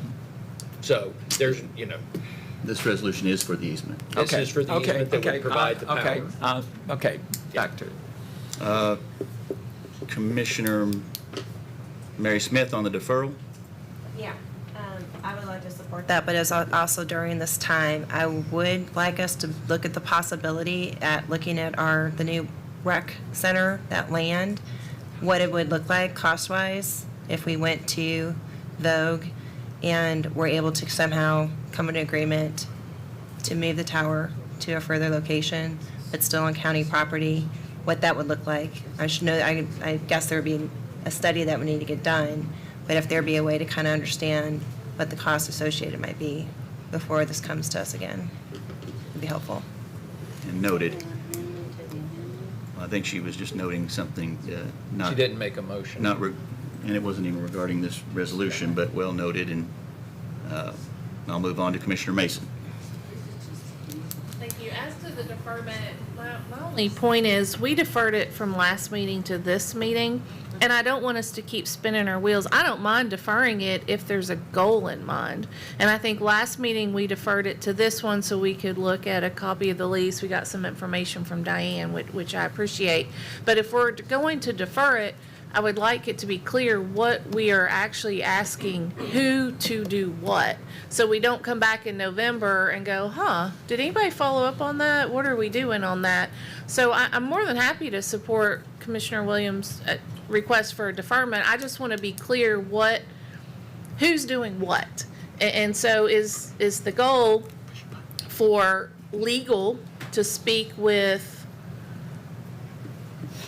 the leasee and inquire if they'd be willing to move the tower? Is that what we're deferring it for? I'm unclear why we're deferring it.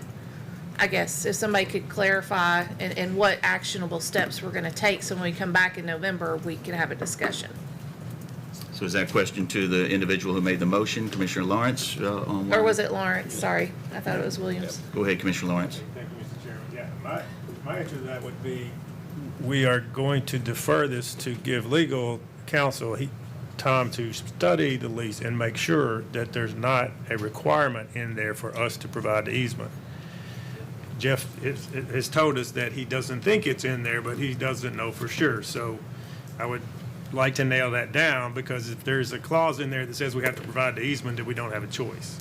So deferring this for 1 month would give us time to nail that down and clarify that question. And if the answer is no, then we can vote on it next month.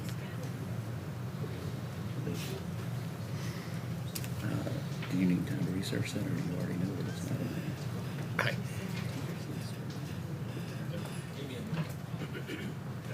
Council, just a second.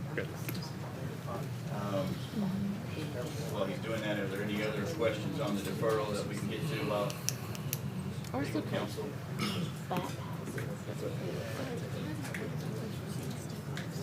We also have really shitty services for us. I drive down 31, I drive sweet home. I have 18. So it's worth it.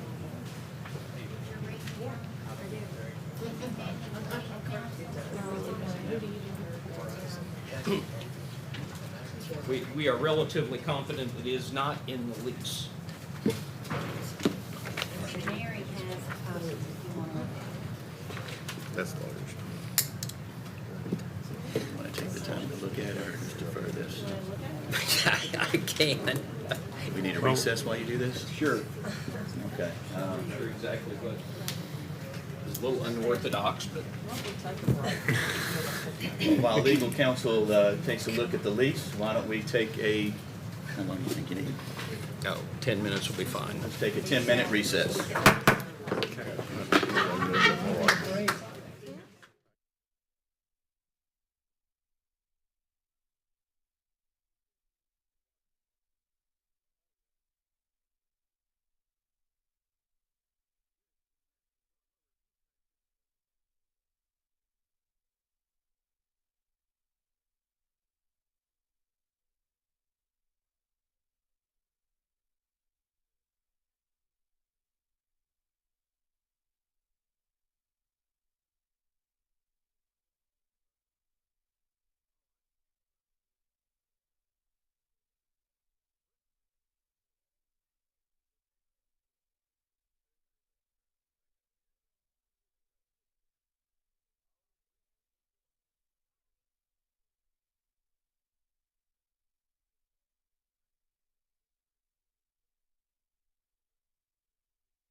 very fast.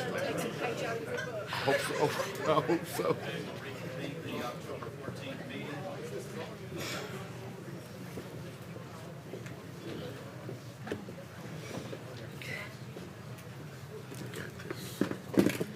I got my water. We can make it through now.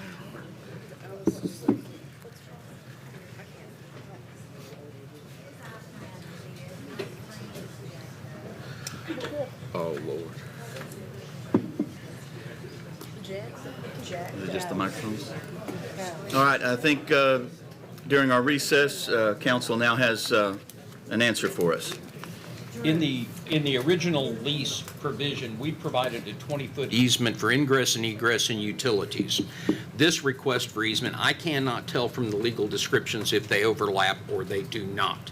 To the degree they would overlap, we would be required to enter the easements to allow that and not frustrate the purpose of the lease. To the degree it is a different location, we would not be obligated to grant the easement. So in that respect, to the degree this commission wants me to make sure this is a different easement location, then the deferral would be appropriate. If to the degree we're comfortable that we've granted a 20-foot easement and that's a take it or leave it, then you don't need to defer and you can vote on this easement. Okay, so we have a proper motion to defer it until November. We have a proper second. Are there any other questions or comments on the motion to defer? And if you don't mind, Commissioner Lawrence, could you restate for the record the motion to defer? The motion would be to defer this to the November meeting. Any questions or comments? Yes. Commissioner Tunnicliff? Once again, Jennifer asked the same thing. What are we deferring for? Can we get that in the verbiage of the? What Jeff just said. Confirmation of the location of this easement versus the easement granted in the lease. Thank you, sir. So the motion has been adjusted, and I think everyone is clear on what the motion and the second are for. Commissioner Williams on the motion to defer? Yeah, I think one other purpose, I'd just like to see if the mayor's office will make one last attempt for an amicable resolution on relocating the tower to somewhere else. Part of this deferment as well. That's getting a little off of, is that a motion to? I don't know. Is he asking, are you asking to amend the motion to defer? No, I'm making it a stated purpose of the deferment to also be not just reaffirming the location of the easement as according to the lease, but if the mayor's office will potentially pursue any other amicable resolution to a relocation of the tower somewhere else. So, last ditch effort, so. So that has been added to the motion to defer. If Commissioner Lawrence is okay and agreeable with that, and Commissioner Stresser, who made the second? Both agreeable? Yes. Okay. Then questions on the new motion to defer. Commissioner Mary Smith. Just that I agree with Commissioner Williams. I think it'll be important to do our due diligence and to try and find a location that does comply with the new setback that we passed. So I appreciate bringing the relocation as part of the deferral. All right. I'm going to make an attempt, although I should have my head examined for doing this, to restate what I believe we are voting on. We have a motion to defer this resolution to November with the stated purposes of legal counsel taking time to make a determination on the easement and what we may or may not be able to legally do there, as well as a request to the mayor's office to reach out to the operators and of this tower for an amicable agreement to possibly move the tower elsewhere. Is that close enough? Okay. Any questions or comments on that motion? If not, if we're ready to vote, we'll do this by voice vote. All those in favor of deferring under those auspices, please signify by saying aye. Aye. Any opposed? No. And the no, raise your hand, please. Okay. Commissioner Graves. All right, so that motion's been deferred also. Still under unfinished business, the two resolutions that Mayor Anderson spoke of previously, we need to try to hear those in October instead of November. I do need a motion and a second to reconsider those tonight. And that needs to come from the prevailing, someone or someone's from the prevailing motion last time to defer this to begin with. So that list is actually on your desk. And let me see, I've got Ricky Jones. Is he on the? Just made the motion. Ricky Jones has made the motion. He is one of the prevailing votes. And I have Cheryl Brown. She cannot vote, so I'll need a second from someone else. Second. Who'd that come from? Okay, Chaz Morton. So I've got a proper motion and a second. Is that a voice vote? All those in favor of hearing both these resolutions tonight signify by saying aye. Aye. Any opposed? All right, we'll go to the motions now, or the resolutions now. First resolution is Resolution 92440, resolution authorizing the issuance, sale, and payment of not to exceed $40,400,000 of general obligation public improvement and school bonds of Williamson County, Tennessee, and providing for the levy of taxes for the payment of debt services on those bonds.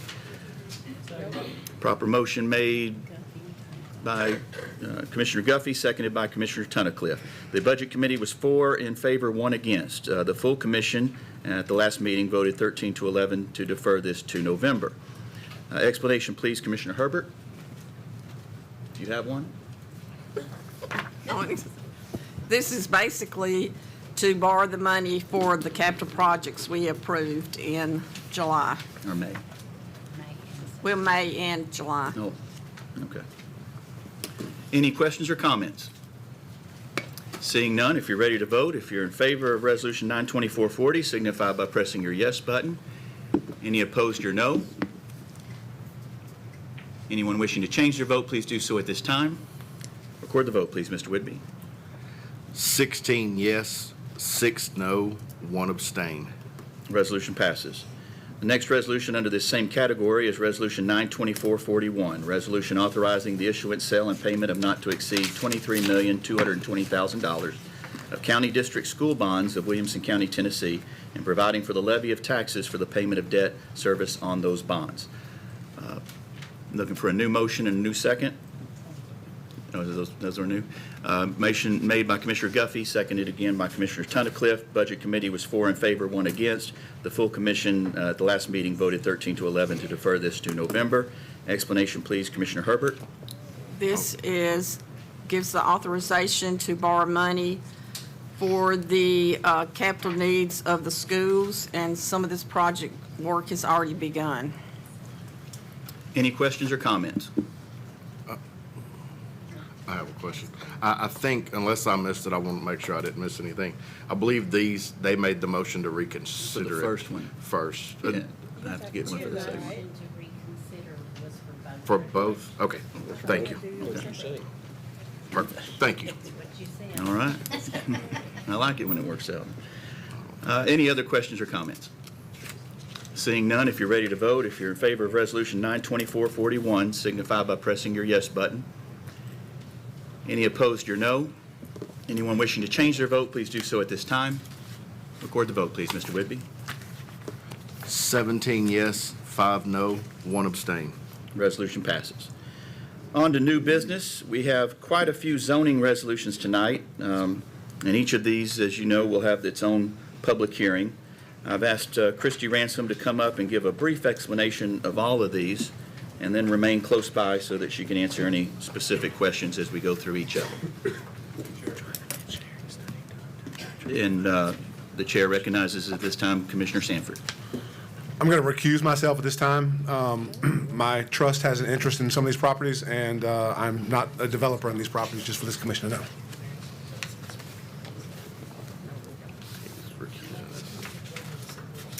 All right. Thank you, Mr. Chairman, Commissioners. As you know, we have a number of zoning matters. I know y'all love it when we save these up and bring them all to you at once like this.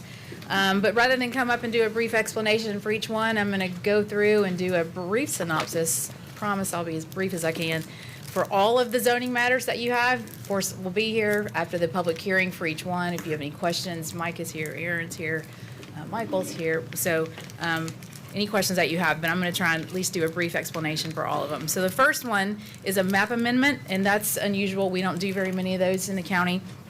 But as you all know, we've recently revised the growth plan and adopted a new growth plan.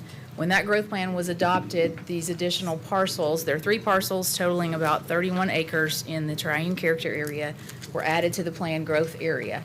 And so this is a map amendment to rezone these 3 parcels to triune character area 4. It's currently 1.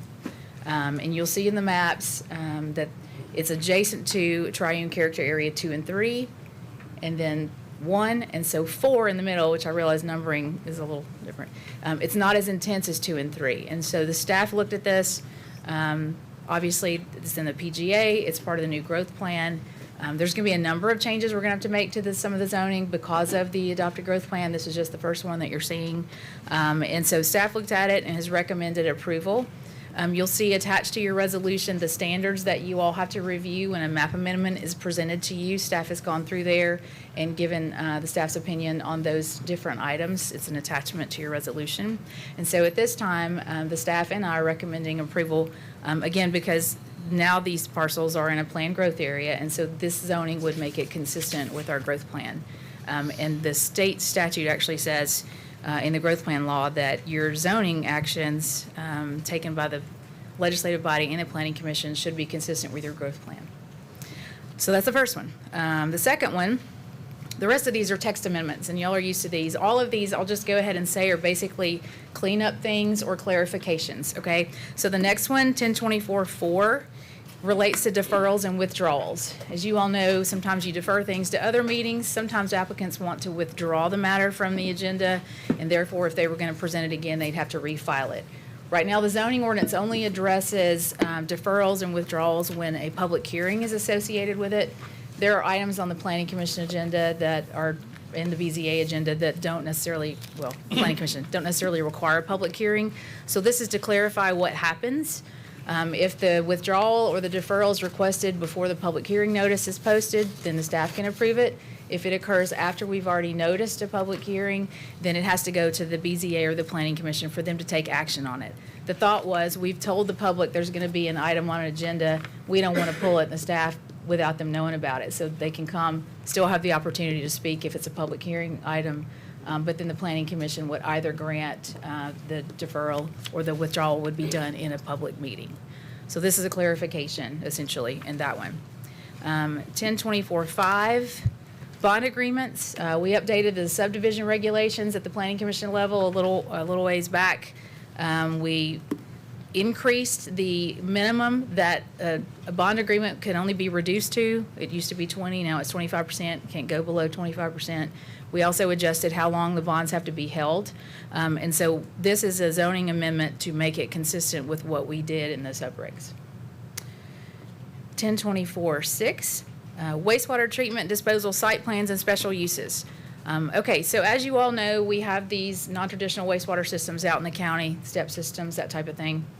The way the zoning ordinance is drafted now, if your use cannot happen unless you have to go to the BZA and get special use approval, before you can even go to the BZA and ask if you're allowed to do the use, you have to now do a fully engineered site plan for a wastewater system and have that site plan not only approved by TDEC to the Public Utility Commission, but also the Planning Commission before you can even ask the question of the BZA. And so we thought that that was an enormous burden to place on a development entity. We don't have a whole lot of special uses in the county, but we are swapping this so that if you have to get a special use approval or seek one from the BZA, you don't have to lay out all of that expense and have a whole wastewater system approved before you even know that your use is approved.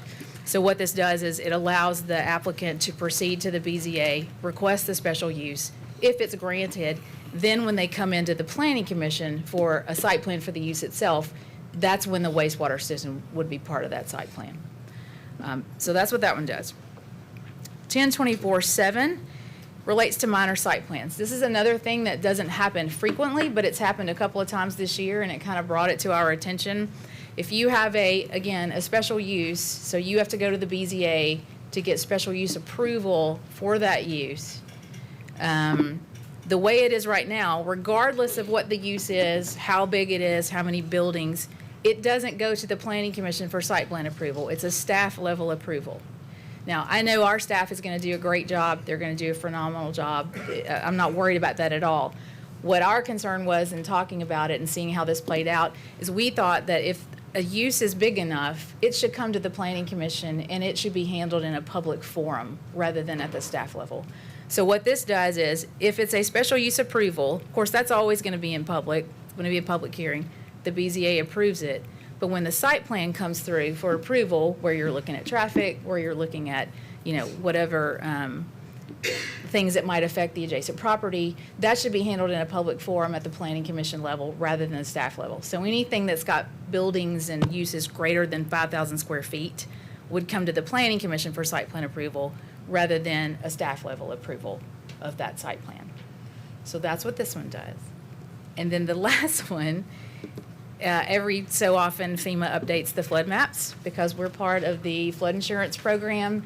If we don't update our flood maps, they kick us out of the flood insurance program. So what this does is update the flood rate maps in the zoning ordinance. So that was a lot, I know. And if after you get through your public hearing, when you get to each one, if you have follow-up questions, happy to answer them as best I can. Thank you for that. Thank you for that, Christy. And I see a question on the board, but if we could, I had asked Christy to come up and give that brief synopsis. Unless you have a question about all of these in total, let's hold our questions till we get to each resolution, if that's okay, Commissioner Hayes. She might be working on what I'm wanting in the interim of getting started. Okay. I'd If like you've to got- just ask a question. Sure, go ahead. On 24-8, the flood zoning one, Yes. it just has numbers on the resolution attachment. There's no map. Right. Those are panel numbers from I know what FEMA. they are, but there's no map, and there's nothing to show it was this and now it's that, and this is what's changed. I don't know if you have that. I don't have that. It's been on public display since 2022. We can get that. We just have to do this by the end of the year. So if you want to put it off until November and we come back and bring those to you, but I don't have those with me today. Thank you. Okay, so we've got 6 of these, and I'll open up each one individually to the audience, open up the public hearing. So if you have one of these resolutions you'd like to speak to, then by all means come to the podium and you can speak to it, and then we will vote on each one of these separately. So the first one is a public hearing regarding resolution number 1024-3. Resolution to amend the official zoning map as it relates to approximately 31 acres located at 5157 Murfreesboro Road, map 113, parcels 05706, 05709, and 05712. I will open up for public comment on this hearing. Hello, my name is Greg Gamble, and I live in Franklin. I am a land planner and am consultant for John Powell. John Powell is the sole owner and member of the Triune Development LLC. We are aware that Commissioner Sanford has a family trust that he's a member of that owns 2 of the 3 properties that we're looking at regarding this request for rezoning. This request for rezoning aligns this quadrant of 840 with the other 3 quadrants. The other 3 quadrants have TCA 1, 2, 3, and 4 in those quadrants. TCA 4 is a transition zoning between TCA 1, which is low density, 1 home per 5 acres, and TCA 2 and 3, which include commercial uses. We're in the process right now of looking at a master plan for this Triune area that includes properties that are north of 840.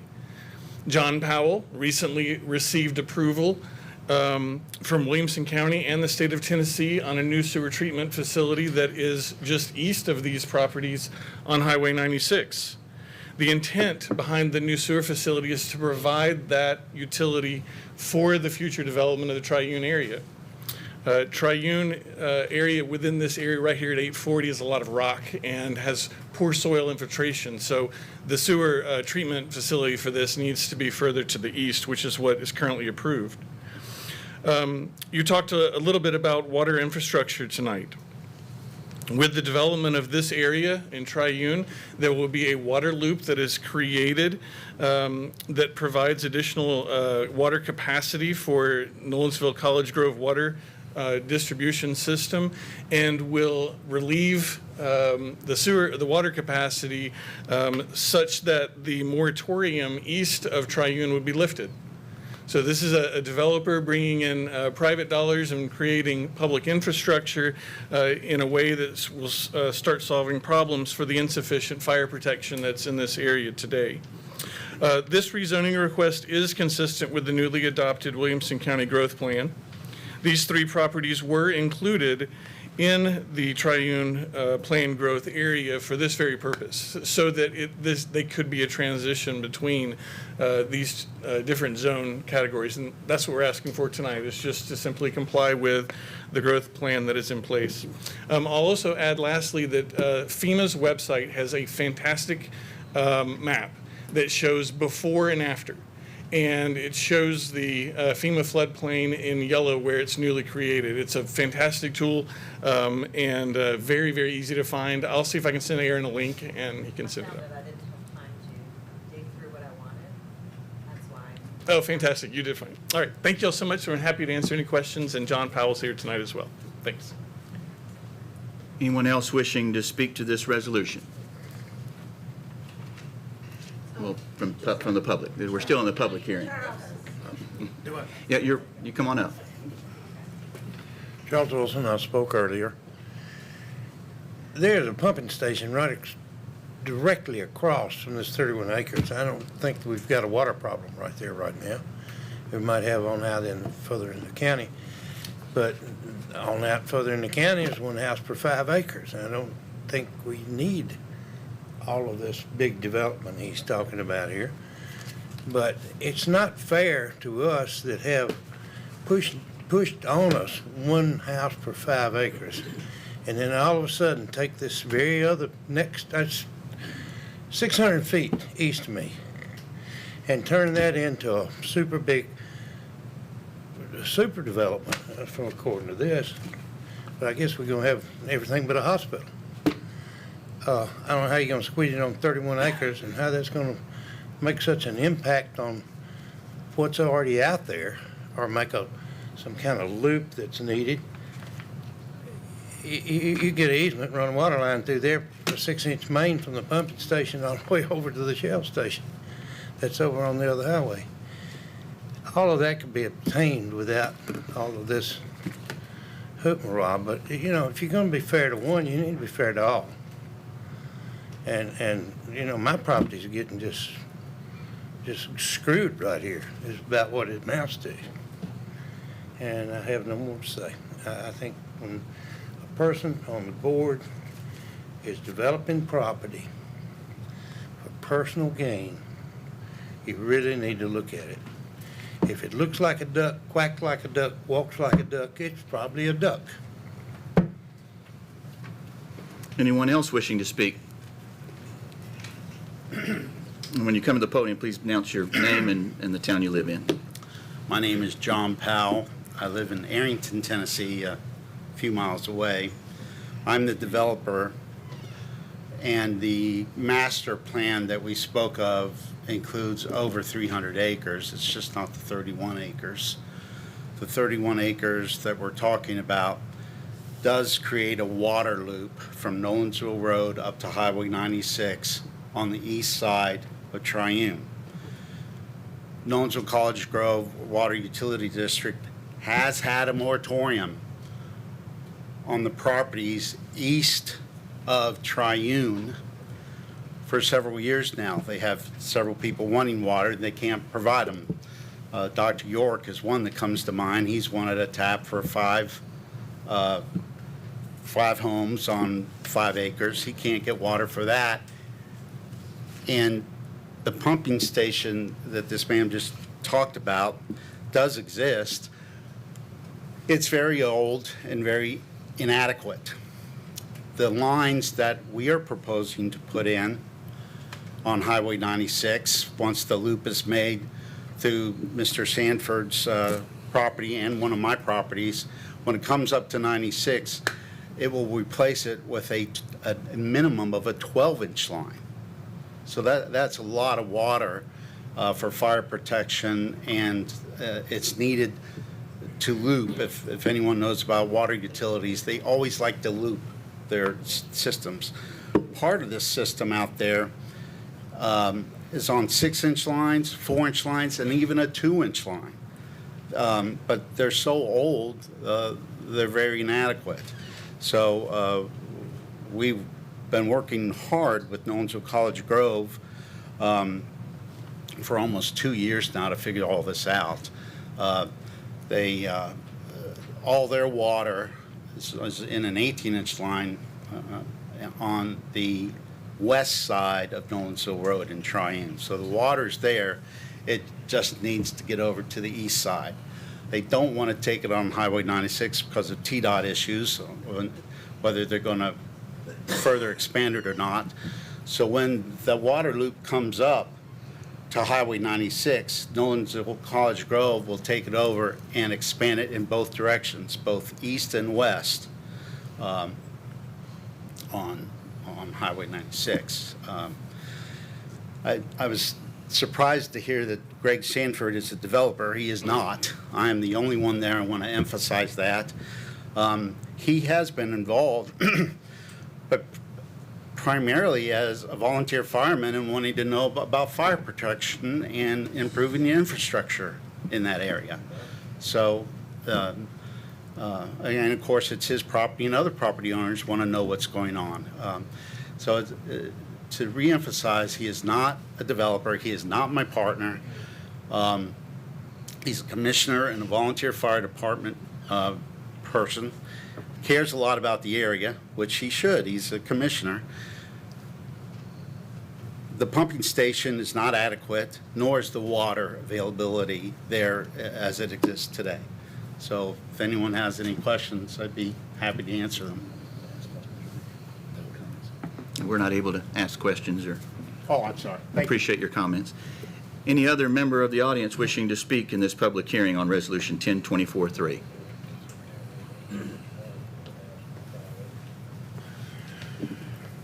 How y'all doing today? My name is Jay Russ. I live in Williamson County. I live in Arrington. Been out there for 12 years, and all I wanted to say was real quick is that I know that they spend a lot of time on the growth areas out there, and I'm fully supportive of this, and I look forward to amenities and services that will be provided down the road. Thank you. Thank you. Anyone else wishing to speak? Going once? Going twice? This public hearing is closed. We'll now move on to the resolution itself. Resolution number 1024-3, resolution to amend the official zoning map as it relates to approximately 31 acres located at 5157 Murfreesboro Road, map 113, parcels 05706, 05709, and 05712. I'll seek a proper motion in a second.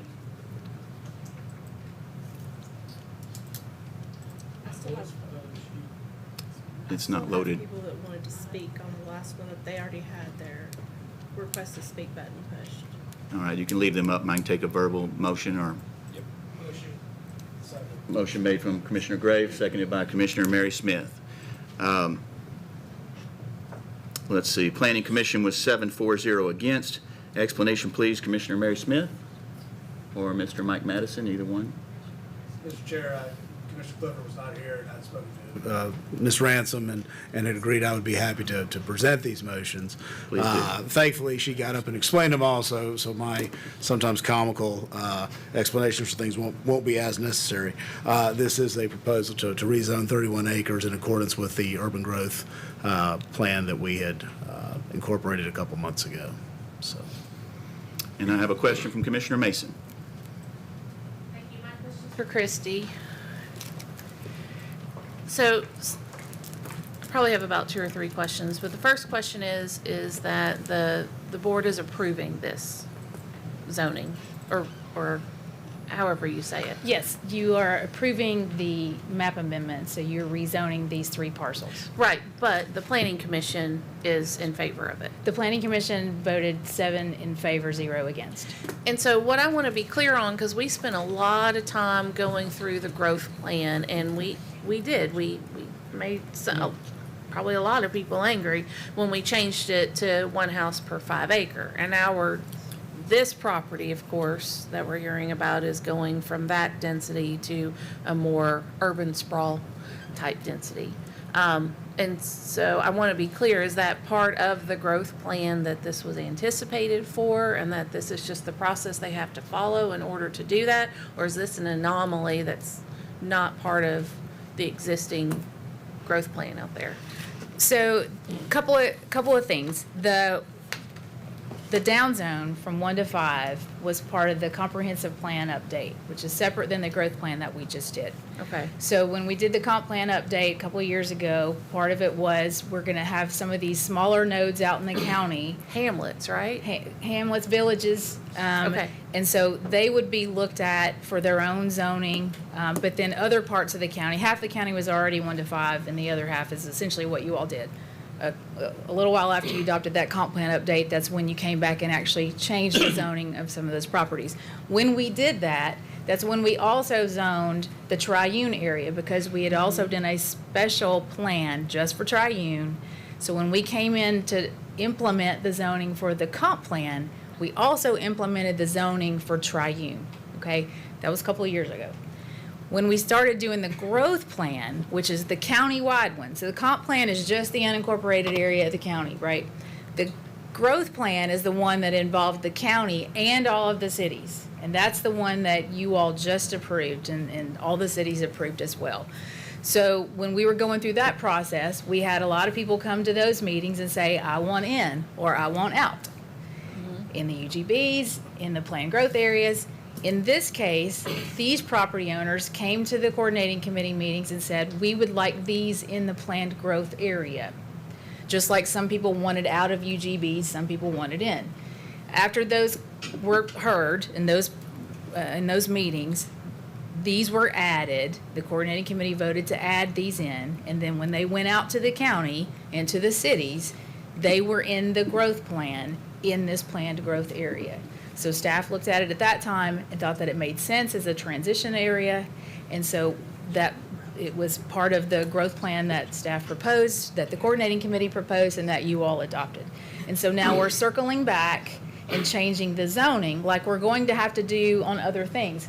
We also added some properties in the Arrington area to that PGA because we're currently going through a special area plan for that one.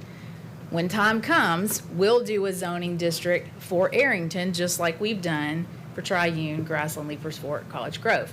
So you all are going to see those properties, which were added to the PGA with the growth plan. We're probably going to have to change some of the zoning related to the UGB changes, but that's down the line, and I don't want to open that can of worms. So. Okay, so I just wanted to be clear, though, that this is part of the growth plan. Yes. Yes, this came up through the growth plan update process. Thank you. Mm-hmm. Commissioner Williams. My question's been answered, thank you. Okay, Commissioner Torres. Thank you, Mr. Chairman. Chrissy, you mentioned grassland, so are there scenarios where you would have a landowner who's currently not in the village plan, or that could come back and ask to be included in that, like an adjacent property? So, you can help me with this if I need it. I'll try, Mike. Yes and no. So, any property owner can ask to have their property rezoned for a map amendment. The way we have the growth plan now with the interlocal agreement, there are certain changes that can only be made while this growth plan is effective. And so we would have to look at it in terms of the interlocal agreement, and then also just in terms of our map amendment. And then also if we would need to revisit that small area plan to see what effect that would have before we would even get to the zoning question. So it's kind of a multi-layered thing, if that makes sense. But the headline is that there is a potential remedy that an adjacent landowner could seek to be included. Yes. Thank you. Commissioner Lawrence. Thank you, Mr. Chairman. My question is sort of a follow-up to Commissioner Torres. Christie, so the interlocal agreement that we sign is updated every 5 years, correct? So we're going to look at that every 5 years, so it could be changed. And the growth in plan, 5 years. yes. So my concern would be, what's to prevent a zoning creep from moving all the way down 96 to Arrington, because you're going to have a special area plan in Arrington and one in Triune. That's not that far apart. Conceptually, you could see all these landowners, like the Wilsons, saying, hey, you just zoned that one, I want mine zoned too, and then the ones next to them want the same thing. They could come back in 5 years and ask for that. So then we sort of defeat the purpose of the land use plan, which we spent a lot of time on, which the purpose was to try to preserve the rural character of Williamson County. So what's to prevent that from happening? Well, you all and your plans, these decisions aren't made in a vacuum. Staff studies the proposals and brings to you, based on their professional opinion, what the plan should look like. So right now, when you make a decision on a map amendment, on a rezone, you need to do it within the context of your plans that you've approved.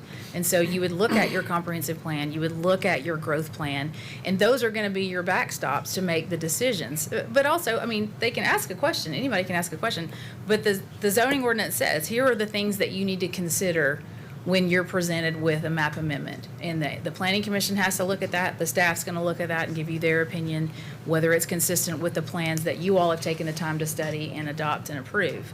And if it's not, then you're probably going to hear from your staff saying, this isn't really consistent with the vision that we adopted when we approved our comprehensive plan or our growth plan. And that's where the consideration comes in. In this case, it is in the growth plan. It was discussed and it was considered. And so staff is recommending that it be approved. So why wasn't this property in the original approval, though, for the special area plan? It was in the special area plan. It just wasn't in this particular zoning district. So the special area plan is broader than that, and so it's Okay. being changed from one of the zoning districts to the other. Why wasn't it zoned, though, when we did the special area plan? Why wasn't it zoned that way? I don't know that I can answer that. Okay. I think maybe that it wasn't considered for a transition piece at that time, and so it was put in the 1 to 5, like the property adjacent to it. Okay. All right, thank you. Commissioner Webb. Christie, I think we're struggling. Commissioner Mason, Commissioner Lawrence have asked a similar question, but I think the point I want to make is when we voted to go 5-acre density, we thought we were done with that until the municipalities annexed that area. And you're telling me tonight that in these hamlets, like Triune in this case, they're almost like a municipality because the boundaries of the hamlet will allow a rezoning to a higher density.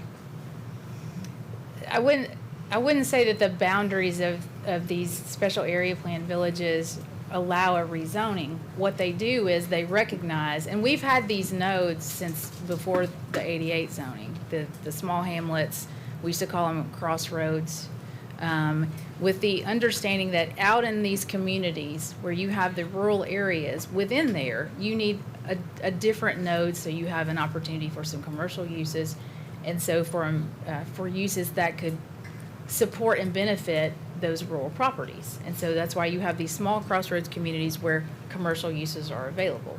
So in these cases, you have these 4 zoning districts with different levels of intense use. So 2 and 3 allow pretty intense commercial, non-residential uses. 1 is 1 to 5. This one would allow a higher residential density, but not the extent of the commercial uses that 2 and 3 allow. And that's why staff looked at this as more of a transition piece between the two. Rezonings in this county are very, very rare. As you all know, most places have zoning like you have commercial and you have industrial and you have residential. We don't have that type of zoning in Williamson County. We have performance-based zoning. So you have this zone, and this big zone, within that you can do these types of uses. So we're not coming to you all every time somebody needs to rezone property because they want to build a feed store, or they want to build a baseball diamond, because those uses are already anticipated in our zoning. So map amendments are very rare, and they only come along the times when we do things like we revise plans, and so maybe the vision might have changed somewhat for that area, and that's where we are with this. I do understand the struggle, but that's why, I mean, y'all aren't faced with these very often. Y'all are really lucky, because rezones are hard at the county level. Well, they are difficult, and the assumption, as was said earlier, a lot of people were unhappy because they were going to develop half-acre lots. And then we told them, no, you're not, because of the cost of building schools, building roads, providing infrastructure. We just heard about, EMS and fire, all the stuff that goes with growth. And so what I'm hearing tonight is, well, yeah, but. So what we went through to zone the 5 acre, as Commissioner Lawrence said, preserve the rural area feel, can be tossed out. But this body is the ultimate. If we say no, okay, now I got a follow-up question, and this may be David. Let's talk about sewer for a second, the same thing, because that was brought up. The developer that's going to provide the sewer, will they have condemnation power? No. They only do it Because on it's their a property. private utility with a CCN from TPUC. They do not have condemnation authority. Okay, thank you. Did you Commissioner wanna- O'Neill. Did you want to add something? Okay. Just to clarify, so staff and the planning commission both recommended this unanimously? Yes, yes. But ultimately, it's a legislative decision. I mean, it rests here. So you all have the standards for what a zoning map amendment, what you have to consider in determining that. And so it's up to you all to weigh that. You have your staff's opinion, and you have the planning commission's opinion, but ultimately, it is a legislative decision. Thank you. Commissioner Williams. I apologize for, I think we keep asking the same question, just different ways, because we're trying to understand it. So each of these villages and hamlets, I know, have put master plans together. I'm more familiar with the Grassland one, it's over in our district. And there was a tremendous amount of community involvement and went into building those. When we enacted the land use plan and then updated our zoning according to our comprehensive plan, it was unaffecting those initial village and hamlet plans. Like we stated that those stayed unaffected by what we were putting in place. Correct? Correct. I think where I'm trying to reconcile here, obviously the 3 property owners want to adjust the zoning to allow their development that they want. What level of community review has occurred on this if it's not in accordance with the original master plan for Triune that the community largely engaged in? What level of that review has occurred prior to it coming to your staff and ultimately the planning commission, if any? It just went through the review process with the growth plan. So, like I was saying, just like when people came to some of the cities saying they want to be out of the UGB or in the UGB, the cities in the county had to do public hearings, presented amendments to the growth plan, and then the coordinating committee recommended a plan and had its own 2 public hearings. So it was the notices and the public hearings associated with the growth plan. We didn't go back to the special area plan for Triune to adjust that. So only the public comment periods that occurred with the growth plan process is where that would have been the public engagement on this particular change. And then, of course, the rezoning has the. So is there a scenario where members within Triune are going to be surprised that this area has been rezoned from the original master plan? That's the only thing that's giving me pause in this whole thing. That's a right? difficult question to answer, because part of it is how are engaged are. I understand, but if we were. Did we send if letters we were- to everybody saying this was happening? No. I think what I'm asking though is if we were advertising a public hearing for a broader growth plan, right?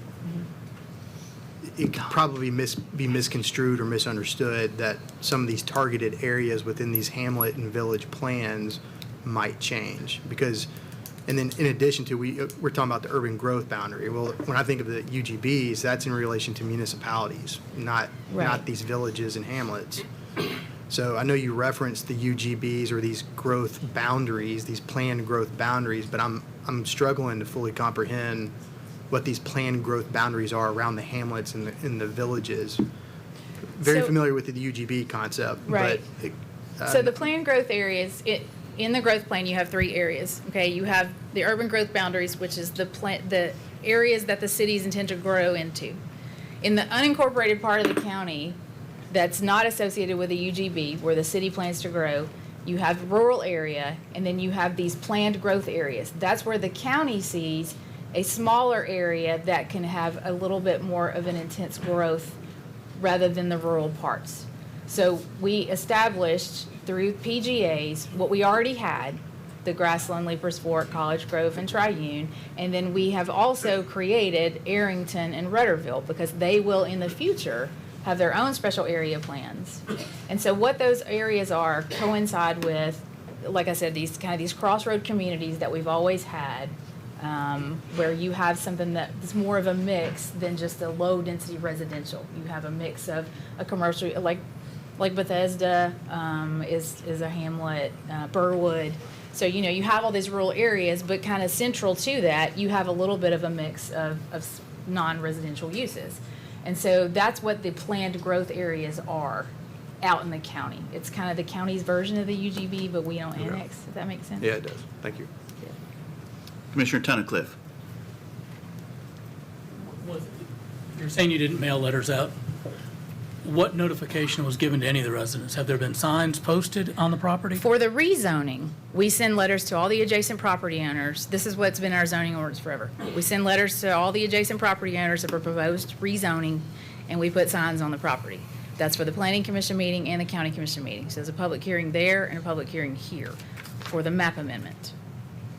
But we didn't do any mailings at all For the growth plan, for what we're voting on in this amendment, to have people here tonight to let them know what's going on. Yes, the adjacent property owners to this property that's subject to the request, all the adjacent property owners receive letters. So the contiguous properties. Yes. I don't think that's enough at all. Thank you. Any other questions or comments on Resolution 1024-3? Commissioner Mary Smith. Anything else to add to this process? I mean, I'm obviously I live in District 5, and so I was probably more aware than others. I did get a few questions and queries around the rezoning from some constituents, and I basically explained to them what Christy had already explained to us about the transition to be consistent with the 4 quadrants out there in Triune. I guess one of the questions I do have is, if we don't do this rezoning, what is the impact? Is there an impact to being able to bring the water to that area that we need? I am aware of several business owners who have property in that area that are right now not able to do anything with that property because they don't have adequate septic fields. And so bringing some sort of wastewater to that area is imperative for any sort of commercial use out there, which also will bring additional tax dollars to our county. So what are the implications if we did not pass this zoning? Well, so infrastructure considerations, factored into our analysis here. We discussed earlier that sewer is going to be made available to the property and to the rest of, or at least a portion of the rest of Triune. We talked about that plan being developed out there, and people are wanting more services, and without something to jumpstart it, that's not as likely to occur. So the sewer is there. I can't speak directly to the water. Mr. Powell talked about how upgrading the lines would be beneficial to the area. I've heard that as well, but I can't speak directly to that. Okay. I think that answers my question. I do know that, at least in my neighborhood, there is, a lot of requests for additional services in that area, and I'm not sure how else we can get those services until we have some sort of wastewater system available to provide for those commercial services out there. So as to whether the zoning happens or not, I mean, I agree, it makes sense if the staff has recommended that and you guys have done the due diligence. If it's to be consistent, I guess it's going from 31 acres, 6 homes possibility to 60? now. And I'm not sure what the plan is, how many houses are going to be developed, if it's going to be 60, or if it's going to be less than that. I know it's a possibility of 2 to 1, but is that really how many we're looking at this point? Do we know? Well, I'd like to go back real briefly. I think Christie did a really good job setting things up. A couple of questions were asked about the overall zoning pattern in the area. Commissioner Webb and some others brought that up. I would like to point out that in 2020, following the adoption of the comprehensive plan, thousands of acres were rezoned to 1 unit per 5 acres. We always had these pockets, Triune being one, College Grove being one, Leapers Fork, Grassland, where additional development was contemplated, and that was always the case, dating back to the 1988 zoning ordinance. In this area, with the Triune commercial node, it was drastically reduced in size with the creation of the Triune Special Area Plan. So it went, it's probably 20% the size that it was initially. So there have been many changes to reduce the development potential in the area. So here we've got 31 acres being added, but thousands of acres that had been changed over the period. So. Commissioner Graves. Thank you, Chairman. This would either be probably for Christie or maybe for Jeff. So this map amendment meets the qualifications that we're to look at when we're going to consider a map amendment for zoning. It's been recommended, and we're to base our decision on that. Now, if we were to turn down this map amendment, does the property owner then have any legal recourse against the county for turning it down when it's met all the qualifications that we're to look at when we're considering this map and really don't have a legal reason to turn it down? So that's a good question. One of the things I want to call your attention to is attachment 1 to the resolution, and that's the standards that the zoning ordinance says that you have to review. The answers that are on there is your staff's opinion. That doesn't mean that you have to agree with your staff, but your decision should be based upon the standards in your zoning ordinance. So should you choose to turn it down, it would be very helpful if there is a challenge that you say why. It's not the same as a development approval at the planning commission level, where if it meets all the standards, you have to approve it. A rezoning is a legislative act, and so it would be a declaratory judgment action that would challenge your action one way or the other, and you would receive at the court level a certain amount of deference because it's a legislative action. But there needs to be a reason. Obviously, if you're going to approve it, your staff is giving you reasons, and you would approve it based on that, and that's built into the process. If you don't agree with your staff, which is perfectly within your purview because this is a legislative act, it's not administrative, then you would look at these standards yourselves, and then you would say, okay, I don't find this, or I do find this, and so you would share the reasons why you do not approve the rezoning. So I'm not going to speak to whether somebody will or will not. Anybody can sue anybody for anything, but I will say legislative bodies are given a certain level of deference. So, but in order to receive that deference from the courts, you need to have an expression of why you've taken the action that you've taken. Thank you. Any other questions on Resolution 1024-3? Seeing none, if we're ready to vote, if you're in favor of the resolution, signify by pushing your yes button. Opposed, your no.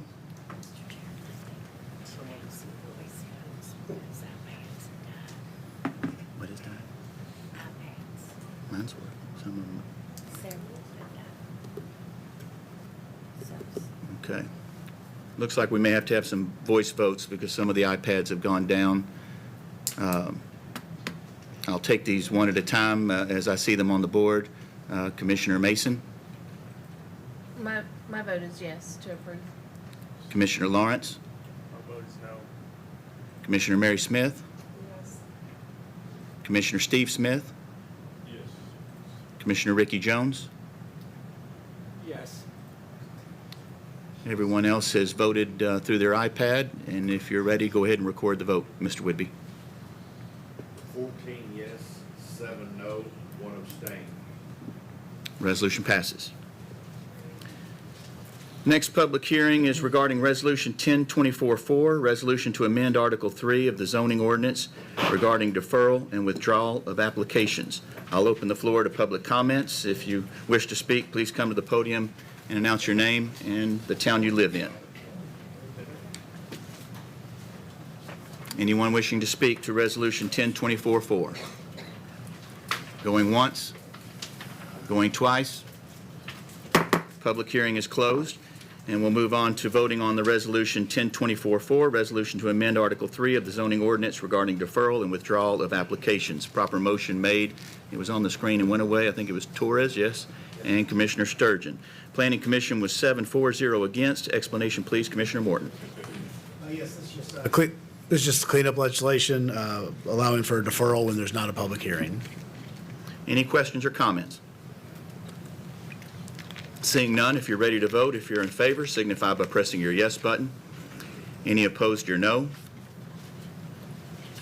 Anyone wishing to change their vote, please do so at this time. And we'll collect voice votes from, in the same order, Commissioner Mason, Yes. Commissioner Lawrence, Yes. Commissioner Mary Smith, Yes. Commissioner Steve Smith. Yes. I believe everyone else is loaded, and go ahead and record the vote, please, Mr. Whitby. 23 yes, 0 no. Resolution passes. Next public hearing is regarding Resolution 1024-5, resolution to amend Article 16 of the zoning ordinance regarding performance agreements and maintenance obligations. I'll open the floor to public comments. Anyone wishing to speak, please come to the podium. Going once? Going twice? Public hearing is closed. Resolution 1024-5, resolution to amend Article 16 of the zoning ordinance regarding performance agreements and maintenance obligations. Proper motion made by Commissioner Morton, seconded by Commissioner Sanford. Planning Commission was 7-4-0 against. Explanation, please, Commissioner Morton. Again, it's just a text cleanup allowing the zoning ordinance to match up with the subdivision regulations as far as maintenance bonds. Any questions or comments? Seeing none, if you're ready to vote, if you're in favor, signify by pressing your yes button. Any opposed, your no. Commissioner Mason, Yes. Commissioner Lawrence, Yes. Commissioner Mary Smith, Yes. Commissioner Steve Smith. Yes. Record the vote, please, Mr. Whitby. 23 yes, 0 no. Resolution passes. I'll now open a public hearing regarding Resolution 1024-6, resolution to amend Articles 3 and 20 of the zoning ordinance regarding approval of a non-traditional wastewater treatment and disposal system site plan in conjunction with special use review. Anyone wishing to speak to Resolution 1024-6, please approach the podium. Going once? Going twice? Public hearing is closed. Voting now on Resolution 1024-6, again, resolution to amend Articles 3 and 20 of the zoning ordinance regarding approval of non-traditional wastewater treatment and disposal system site plan in conjunction with special use review. Proper motion made by Commissioner Brown, seconded by Commissioner Torres. Planning Commission was 7-4-0 against. Explanation, please, Commissioner Morton. Okay, get another text cleanup. Just staff advised that it would be better for people not to have to do an entire wastewater treatment study before going through the steps, so consolidating those. Any questions or comments? Seeing none, if you're ready to vote, if you're in favor, signify by pressing your yes button. Any opposed, your no. Anyone wishing to change their vote, please do so at this time. Commissioner Mason, Yes. Commissioner Lawrence, Yes. Commissioner Mary Smith, Yes. Commissioner Steve Smith, Yes. and Commissioner Aiello. Yes. Record the vote, please, Mr. Whitby. 22 yes, 1 no. Resolution passes. I'll now open a public hearing regarding Resolution 1024-7, resolution to amend Article 6 of the zoning ordinance regarding minor site plans. Anyone wishing to speak to Resolution 1024-7, please approach the podium. Going once? Going twice? Public hearing is closed. Now voting on Resolution 1024-7. You'll ask the questions now? After I read. We're now, yeah, let me read it and get it on the floor. That was for them. Sure. 1024-7, resolution to amend Article 6 of the zoning ordinance regarding minor site plans. Proper motion made by Commissioner Graves, seconded by Commissioner Brown. I see Williams on the board, but let me go ahead and acknowledge Commissioner Mary Smith with her question. Chrissy, this is a question for you. So this came up to me. Now, with regards to, I guess, changes to site plans, there was a concern as to whether or not, because I guess having to go in front of the planning commission every time could cause delays to a project, which it could cost money. Is there any grandfathering of projects that are already under consideration, or is this going to affect immediately? And does this affect every single minor change? Is there some sort of criteria that has to be met before it has to go to the planning commission? So I'll try and answer that, and then I may throw it to Aaron. But if it's already approved, then this would not apply. There would have to be a pretty major change to the site plan before it would have to come back to the planning commission for a revision. But if it's already an approved site plan at the staff level, then this particular thing wouldn't apply. I know that the recently approved College Grove athletic facility had some questions, and we worked with their attorneys to clarify when they may or may not have to come back if they make some changes. So if they increase significantly the amount of square footage of what they're doing, that would probably require them to have a staff level, a review of a revised site plan. But if it's just kind of some minor changes, then that's something that would just be done at the staff level.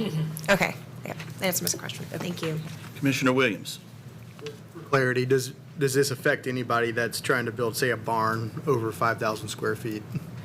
If it's a barn, it's exempt from zoning anyway, if it's a real barn. All right, but it's really if it's intended for non-residential uses or special use cases? Yes. Okay. Yeah, it's so that if it's a larger non-residential use that is 5,000 square feet or greater, it's approved out in the open at the planning commission rather than at the staff level. Got it. Any other questions regarding Resolution 1024-7? Seeing none, if you're ready to vote, if you're in favor, signify by pressing your yes button. Any opposed or no? Anyone wishing to change their vote, please do so at this time. Commissioner Mason? Yes. Commissioner Lawrence? Yes. Commissioner Mary Smith? Yes. Commissioner Steve Smith? Yes. Commissioner Sean Aiello? Yes. Commissioner Megan Guffey? Yes. Record the vote, please, Mr. Whidbey. 23 yes, 0 no. Resolution passes. Final public hearing for this evening is a public hearing regarding Resolution 1024-8, resolution to amend Article 19 of the Williamson County zoning ordinance regarding flood hazard regulations. If you're in the audience and wish to speak to this resolution, please approach the podium at this time. Going once? Going twice? Public hearing is closed. And we will now vote on Resolution 1024-8, resolution to amend Article 19 of the Williamson County zoning ordinance regarding flood hazard regulations. Proper motion made by Commissioner Brown, seconded by Commissioner Sanford. Planning Commission was 7-4-0 against. Explanation, please, Commissioner Morton. This is just us matching up to the new flood zone maps that are provided by FEMA. Doing so will allow us to take part in flood insurance. And I have a question from Commissioner Hayes. To defer to November, because I'd really like to see the map, because I know a lot of my area is covered by this, and all I see are numbers. And I did try to look at a map, but good luck looking on the FEMA site, because it takes a lot of effort. So I'd like to see a more detailed map to understand what's affected before I just go, oh, yes, because I feel like I'm voting in ignorance. So I would like to defer to November. Is that a motion? That's a motion. I have a motion to defer till November. Do I hear a second? Second. Second from Commissioner Richards. Any questions or comments on the deferral? Seeing none, we'll do a voice vote. If you're in favor of deferring this resolution to November, signify by saying aye. Aye. Any opposed? No. Okay, if you're a no vote, please raise your hand.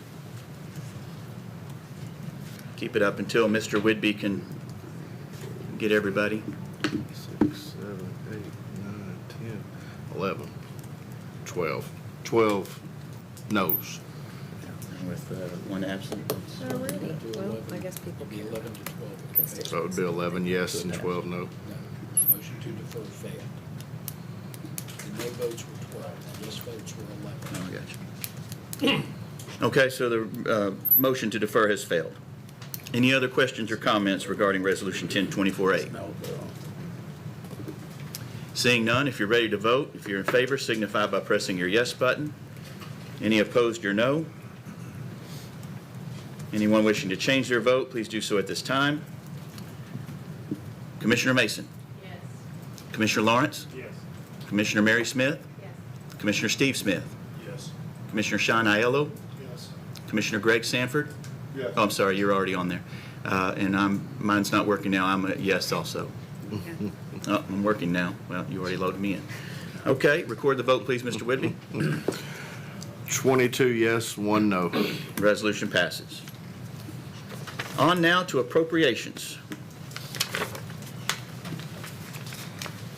First resolution is 102410, resolution of the governing body of Williamson County, Tennessee, authorizing the issuance, sale, and payment of interest-bearing 2425 general purpose school fund tax anticipation notes not to exceed $13 million.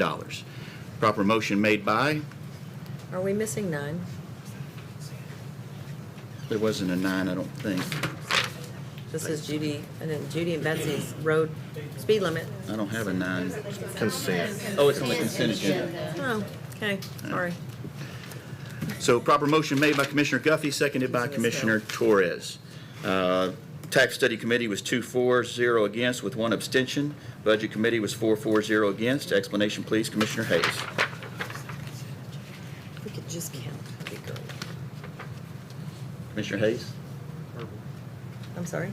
Oh, so you're not the, You signed the rest. Oh, sorry. I'm still trying to catch up. Too many numbers out of order. Yes, so this was, I'm going to defer to Miss Farmer.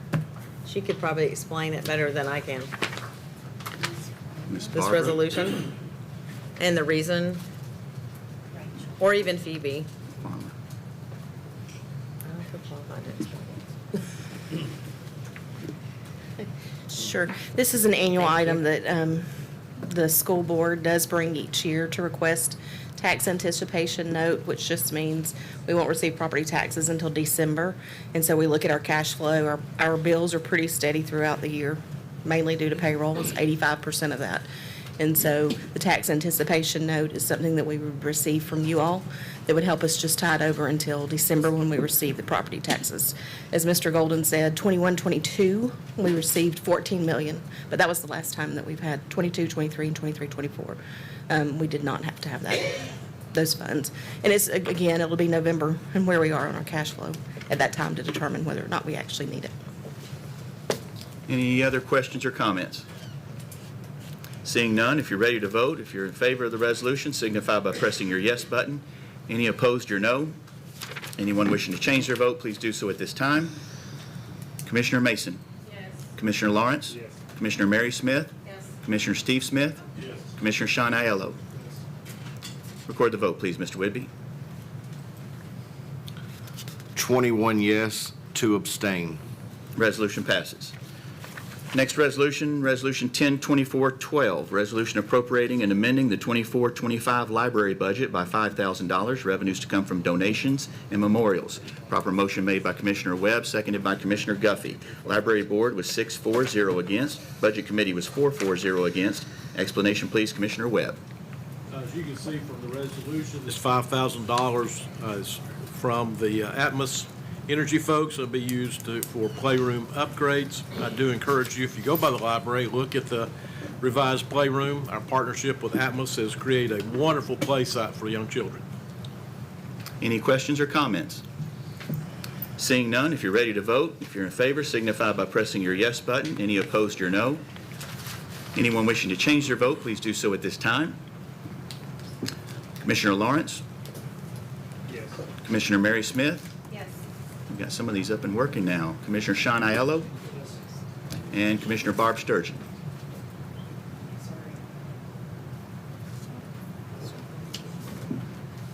Here's 11.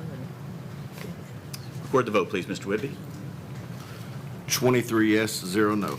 Resolution passes. Resolution 102413, resolution authorizing the Williamson County Mayor to enter into a grant contract with the State of Tennessee Department of Environment and Conservation and appropriating and amending the 24-25 Community Development Budget by $19,602. Revenues to come from grant funds. Proper motion made by Commissioner Guffey, seconded by Commissioner Steve Smith. The Budget Committee was 4-4-0 against. Explanation, please, Commissioner Herbert. This is a grant from the Tennessee Department of Environment and Conservation, and it's for developing an inventory of unidentified brownfield sites within the county. Any questions or comments? Seeing none, if you're ready to vote, if you're in favor, signify by pressing your yes button. Any opposed, your no. Anyone wishing to change their vote, please do so at this time. A couple of voice votes here. Commissioner Mary Smith. Yes. Commissioner Sean Aiello. Record the vote, please, Mr. Whitby. 23 yes, 0 no. Resolution passes. Resolution 102414, resolution appropriating and amending the 24-25 Parks and Capital Improvement Program by $40,325, revenues to come from donations and recreation privilege tax funds. Proper motion made by Commissioner Guffey, seconded by Commissioner Sanford. Parks and Rec Committee was 4-4-0 against. Budget Committee was 4-4-0 against. Explanation, please, Commissioner Steve Smith. These are, let me catch up. Yeah, we've received some donations, plus we're going to use privilege tax funds to, Gordon, was this the van?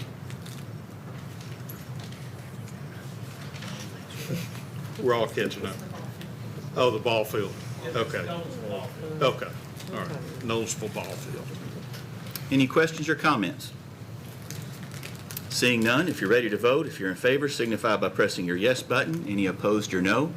Anyone wishing to change their vote, please do so at this time. Commissioner Mary Smith? Yes. Commissioner Steve Smith? Yes. Record the vote, please, Mr. Whitby. 23 yes, 0 no. Resolution passes. Resolution 102415, resolution appropriating and amending the 24-25 Parks and Recreation budget by $44,500. Revenues to come from recreation privilege tax funds. Proper motion made by Commissioner Cheryl Brown, seconded by Commissioner Megan Guffey. The Parks and Rec Committee was 4-4-0 against. Budget Committee was 5-4-0 against. Explanation, please, Commissioner Herbert. We had received donations for the, from J.L. Place for the purchase of a van, except for the College Grove senior citizens, and it wasn't enough to cover the full price of the van, so they're going to use the remaining privilege tax fund to cover it. Any questions or comments? Seeing none, if you're ready to vote, if you're in favor, signify by pressing your yes button. Any opposed or no. Anyone wishing to change their vote, please do so at this time. Commissioner Mary Smith. Yeah, got everybody working but you. Yes. Record the vote, please, Mr. Whitby. 23 yes, 0 no. Resolution passes. Resolution 102416, resolution authorizing the Williamson County Mayor to sign a contract with the State of Tennessee Administrative Office of the Courts on behalf of Juvenile Services and amending the 24-25 Juvenile Services budget by $2,000. Revenues to come from state grant funds. Proper motion made by Commissioner Megan Guffey, seconded by Commissioner Jennifer Mason. Law Enforcement was 6-4-0 against. Budget Committee was 4-4-0 against. Explanation, please, Commissioner Mason. Thank you. This is a grant that we received from the state of Tennessee. It's a access and visitation grant. I believe we receive it pretty much every year. Any questions or comments? Seeing none, if you're ready to vote, if you're in favor, signify by pressing your yes button. Any opposed, your no. Anyone wishing to change their vote, please do so at this time. Commissioner Mary Smith. Yes. Record the vote, please, Mr. Whitby. 23 yes, 0 no. Resolution passes. Resolution 102417, resolution authorizing the Williamson County Mayor to enter into a grant contract with the State of Tennessee Department of Safety and Homeland Security and appropriating and amending the 24-25 Sheriff's Office budget by $40,000. Revenues to come from grant funds. Proper motion made by Commissioner Cheryl Brown, seconded by Commissioner Steve Smith. The Law Enforcement Committee was 6-4-0 against. Budget Committee was 4-4-0 against. Explanation, please, Commissioner Mason. Thank you. This is a grant that we've received from the state of Tennessee and the Department of Safety and Homeland Security. It does not require any matching funds. Any questions? Seeing none, if you're ready to vote, if you're in favor, signify by pressing your yes button. Any opposed, your no. Anyone wishing to change their vote, please do so at this time. Commissioner Mary Smith? Yes. Record the vote, please. Mr. Whitby? 23 yes, 0 no. Resolution passes. Resolution 10-2418, resolution authorizing the Williamson County Mayor to enter into a grant contract with the State of Tennessee Department of Safety and Homeland Security and amending the 24-25 Sheriff's Office budget by $4,425,000, revenues to come from grant funds. Proper motion made by Commissioner Lisa Hayes, seconded by Commissioner Barb Sturgeon. Budget Committee was 4-4-0 against. Explanation, please, Commissioner Herbert. This is a grant from the state of Tennessee for funding for the SROs for 59 schools, which includes the Franklin Special School District schools also. Any questions? Seeing none, if you're ready to vote, if you're in favor, signify by pressing your yes button. Any opposed, your no. Anyone wishing to change their vote, please do so at this time. Commissioner Hester, there we go. Commissioner Mary Smith. Yes. Record the vote, please, Mr. Whitby. 23 yes, 0 no. Resolution passes.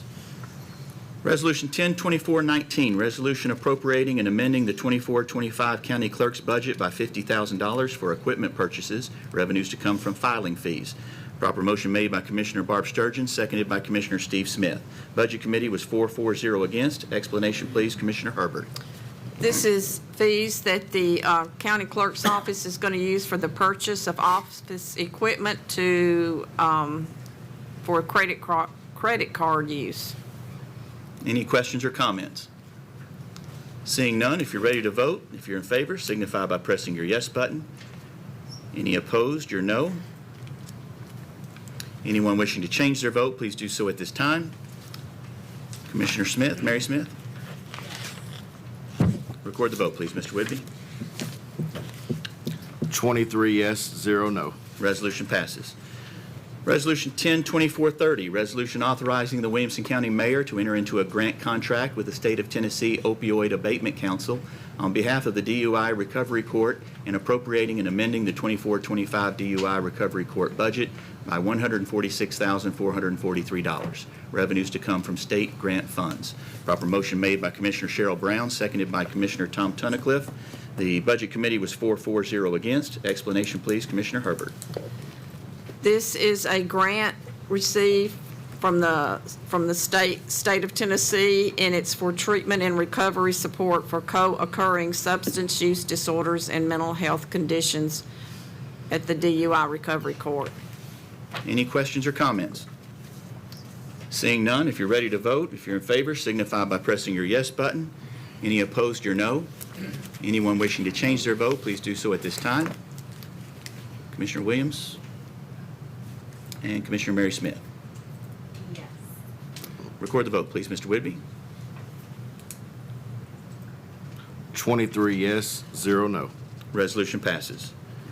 Moving on to other, first resolution 10-2411, resolution authorizing the Williamson County Mayor to execute a 24-25 grant agreement with the State of Tennessee Department of Health for the provision of dental services at the Williamson County Health Department in an amount not to exceed $175,800. Proper motion made by Commissioner Drew Torres, seconded by Commissioner Cheryl Brown. Budget Committee was 4-4-0 against. Explanation, please, Commissioner Herbert. This is also grant funds from the state of Tennessee for a full-time dentist and dental assistant at the health department. Any questions? Seeing none, if you're ready to vote, if you're in favor, signify by pressing your yes button. Any opposed, your no. Anyone wishing to change their vote, please do so at this time. Commissioner Mary Smith. Yes. Record the vote, please, Mr. Whitby. 23 yes, 0 no. Resolution passes. Resolution 10-2420, resolution accepting the donation of extrication equipment on behalf of Williamson County Fire Rescue. Proper motion made by Commissioner Barb Sturgeon, seconded by Commissioner Megan Guffey. Law Enforcement was 6-4-0 against. Property Committee was 5-4-0 against. Budget Committee was 4-4-0 against. Explanation, please, Commissioner Mason. Thank you. This is equipment being donated by the Williamson County Fire and Rescue. Any questions? Seeing none, if you're ready to vote, if you're in favor, signify by pressing your yes button. Any opposed, your no. Anyone wishing to change their vote, please do so at this time. Commissioner Mary Smith? Yes. Record the vote, please, Mr. Whitby. 23 yes, 0 no. Resolution passes. Resolution 102421, resolution to repeal the 2021 International Energy Code and adopt the 2018 International Energy Conservation Code with the 2009 tables in accordance with the Rule 0780-02-23-.02. Proper motion made by Commissioner Megan Guffey, seconded by Commissioner Cheryl Brown. Planning Commission was 8-4-0 against. Budget Committee was 4-4-0 against. I believe you've got a proposed amendment on your desk, and I don't know who to go to for the explanation on this one. Is it Chaz? Okay. Explanation, please, Commissioner Morton. I think I understand this correctly. Although we approved the 2021 last year, as I understand, the state of Tennessee has not yet approved that international code for 2021, and so they're still operating off 2018. So our county needs to go backwards to match the state at this time. So that's why we're being asked to go back to the 2018 ruling with the amendment. And do I need a motion on that? I need a motion to amend, so I would propose that we amend it to read as stated on the sheets before you. I will accept that in lieu of a complete recital. Do I hear a second? Seconded by Commissioner Guffey. Any questions or comments on the amendment?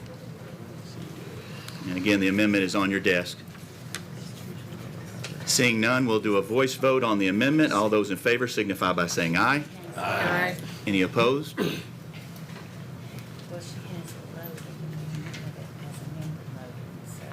Oh, it is loaded, so we could vote? Yes. Would you prefer us to vote electronically? Please. Okay, we're going to vote electronically because it's loaded. So same question. If you're in favor of the amendment, signify by pressing your yes button. If you're opposed, your no. And Commissioner Mary Smith? Yes. Record the vote, please, Mr. Whitby. 23 yes, 0 no. Amendment passes. We're on to the resolution. Any questions or comments on the resolution now that it is amended? Seeing none, if you're ready to vote, if you're in favor, signify by pressing your yes button. Any opposed, your no. Anyone wishing to change their vote, please do so at this time. Let's see, Commissioner Aiello? Oh, there we go. And Commissioner Mary Smith. Record the vote, please, Mr. Whitby. 23 yes, 0 no. Resolution passes. Mr. Chairman, if you'll indulge me just for a minute. Mark has been here all evening, just in case you had questions. Some of you know this, some of you don't, but Mark is retiring from the county as of Friday after 31 years. 33 years of service to the county. Mark has had a very distinguished career. He's been well respected both internally and with the building community, so I hope you'll just take a minute to thank Mark for his great service to the county.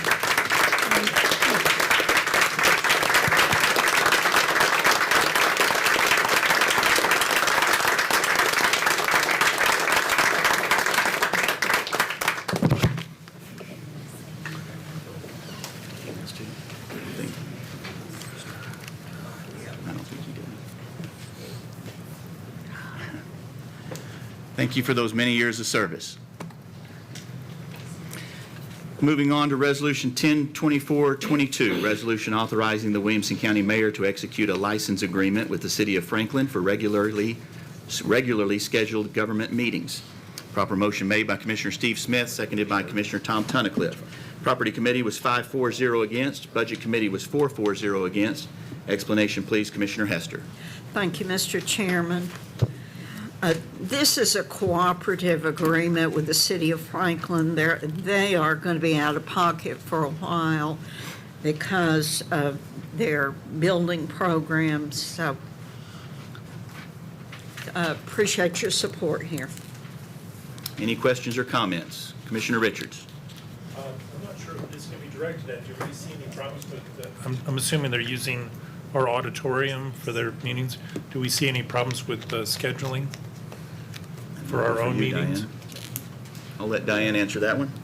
We have met with their staff and coordinated calendars, and we should be able to accommodate all their requests. Okay, thank you. Any other questions or comments? Seeing none, if you're ready to vote, if you're in favor, signify by pressing your yes button. Any opposed, your no. Anyone wishing to change their vote, please do so at this time. Commissioner Mary Smith? Record the vote, please, Mr. Whitby. 23 yes, 0 no. Resolution passes. Resolution 102423, resolution amending the rules, regulations, and procedures of the Williamson County Board of Commissioners concerning a majority vote. Proper motion made by Commissioner Tom Tunnicliff, seconded by Commissioner Cheryl Brown. Rules Committee was 4-4, 0 against. Explanation, please, Commissioner Herbert. This is just clarifying the rules that a majority is of the actual members elected at the county commission. You may have more questions, and you could probably ask our attorney to explain it better than I. You want to make a comment? This clarifies that when you have a vacancy, not an absence, a vacancy that changes the total number of commissioners seated at that time, and the majority is the majority of those seated. So if you've got somebody that's absent, doesn't change anything. Majority still remains 13. If you have a vacancy, the majority would go down to 12 of the 23 seated members. And that's to comply or to be in conformity with state law. Commissioner Sturgeon. Thank you, Chairman. I know that's what you're saying, but I don't see that in the verbiage.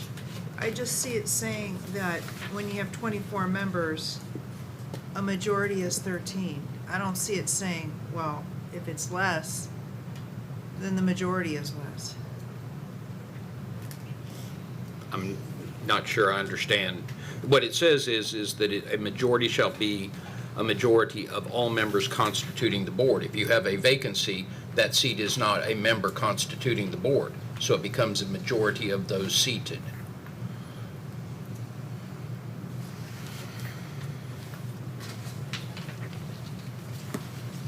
Press your button. Oh, your button didn't work. I'm sorry. I should know that by now. No, it's even funnier is I tried to press it. Go ahead, Commissioner Mary Smith. So the deferral earlier that when Commissioner Hayes had that one, I believe her deferral was 12-11. So based 11 on for deferral, 12 against deferral. And you still have 24 Okay. overall members. You don't have any vacancies right now. okay, so she would have to have 13 to Correct. get the deferral. Okay, okay, thank you. I was confused by that, too. Yeah, okay. Any other questions or comments? Seeing none, if you're ready to vote, if you're in favor, signify by pressing your yes button. Any opposed or no? Anyone wishing to change their vote, please do so at this time. Commissioner Mary Smith. Yes. Record the vote, please, Mr. Whitby. 23 yes, 0 no. Resolution passes. Resolution 102424, resolution amending the rules, regulations, and procedures of the Williamson County Board of Commissioners concerning the timing of overriding a veto. Proper motion made by Commissioner Cheryl Brown, seconded by Commissioner Megan Guffey. Rules Committee was 4-4, 0 against. Explanation, please, Commissioner Herbert. This is just to correct a typo error of overriding a veto changing it from 30 days to replacing it with 20. Any questions? Seeing none, if you're ready to vote, if you're in favor, signify by pressing your yes button. Any opposed, your no. Anyone wishing to change their vote, please do so at this time. Commissioner Sturgeon, Commissioner Williams, Commissioner Mary Smith. Yes. Record the vote, please, Mr. Whitby. 23 yes, 0 no. Resolution passes. Resolution 102425, resolution amending the rules, regulations, and procedures of the Williamson County Board of Commissioners concerning the regularly scheduled time of the Board of Commissioners meetings. Proper motion made by Commissioner Jennifer Mason, seconded by Commissioner Cheryl Brown. Rules Committee was 4-4, 0 against. Explanation, please, Commissioner Mason. Thank you. I don't know how much explanation this needs. However, as we sit here at 10:30 something tonight, our meetings are going longer than they have historically, since I've been on the board. I'll put it that way. And I know for a lot of folks, 7 o'clock, depending on where you're coming from, I know for staff members, a lot of them are just staying here and waiting. And I think that's time we could utilize to start our meeting earlier. The Board of Education starts their meetings at 6:30. So this would be in line with what they do. Obviously, I want the public to still be able to get here. I'm not, is why I didn't suggest 5 or 5:30.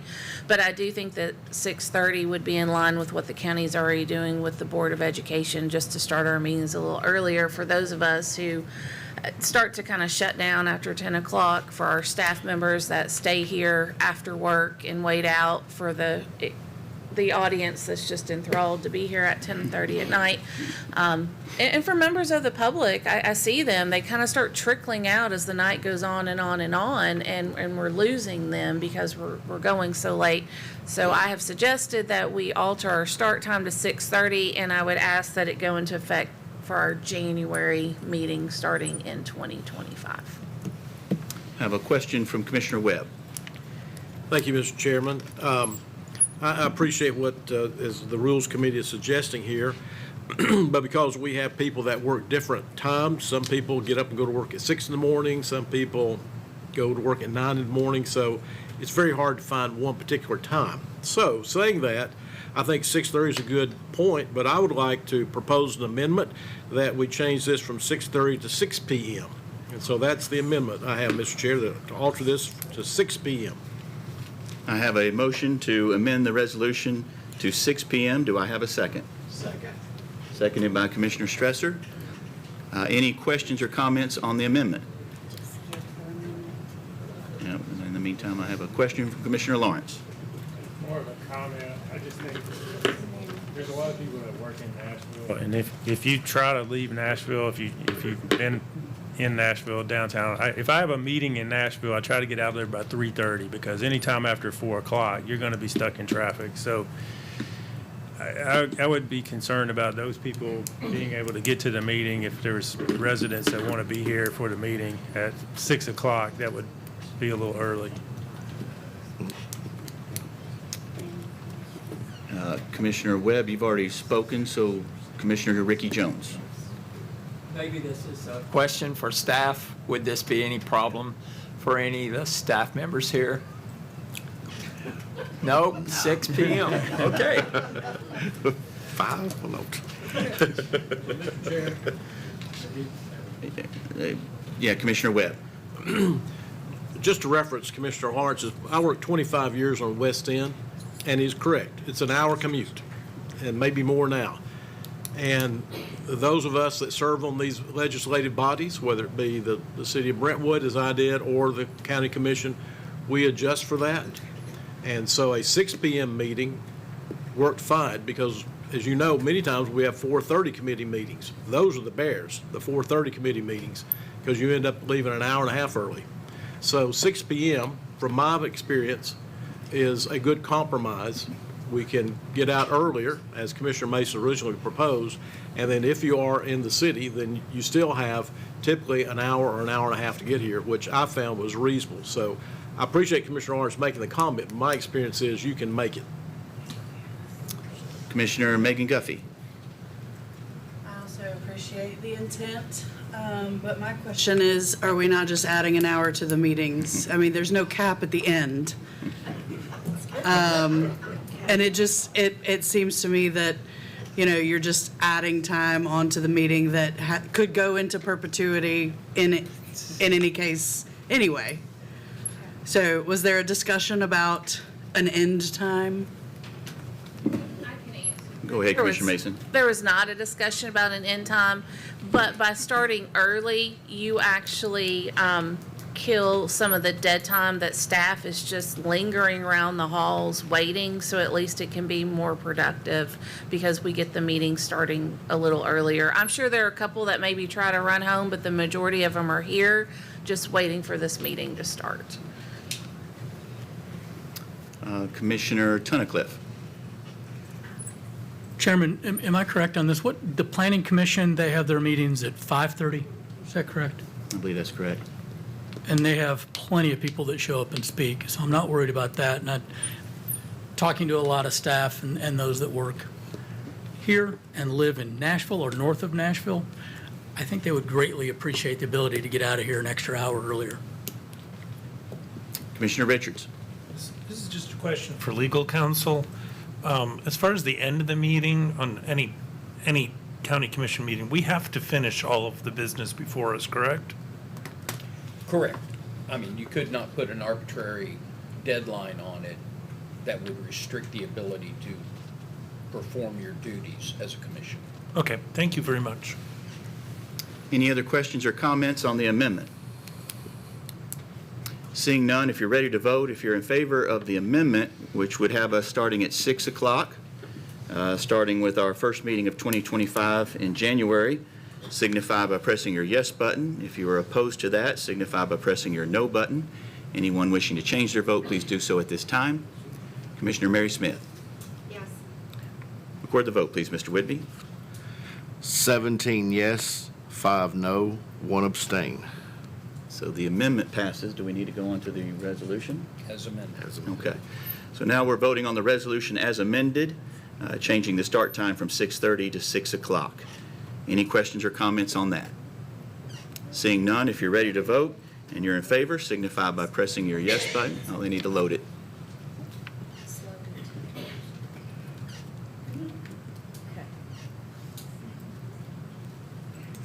Okay, I believe it's loaded now. And if you are in agreement with that, signify by pressing your yes button. If you're opposed, your no. Anyone wishing to change their vote, please do so at this time. Commissioner Cheryl Brown and Commissioner Mary Smith. Yes. Record the vote, please, Mr. Whitby. 18 yes, 4 no, 1 abstain. Resolution passes.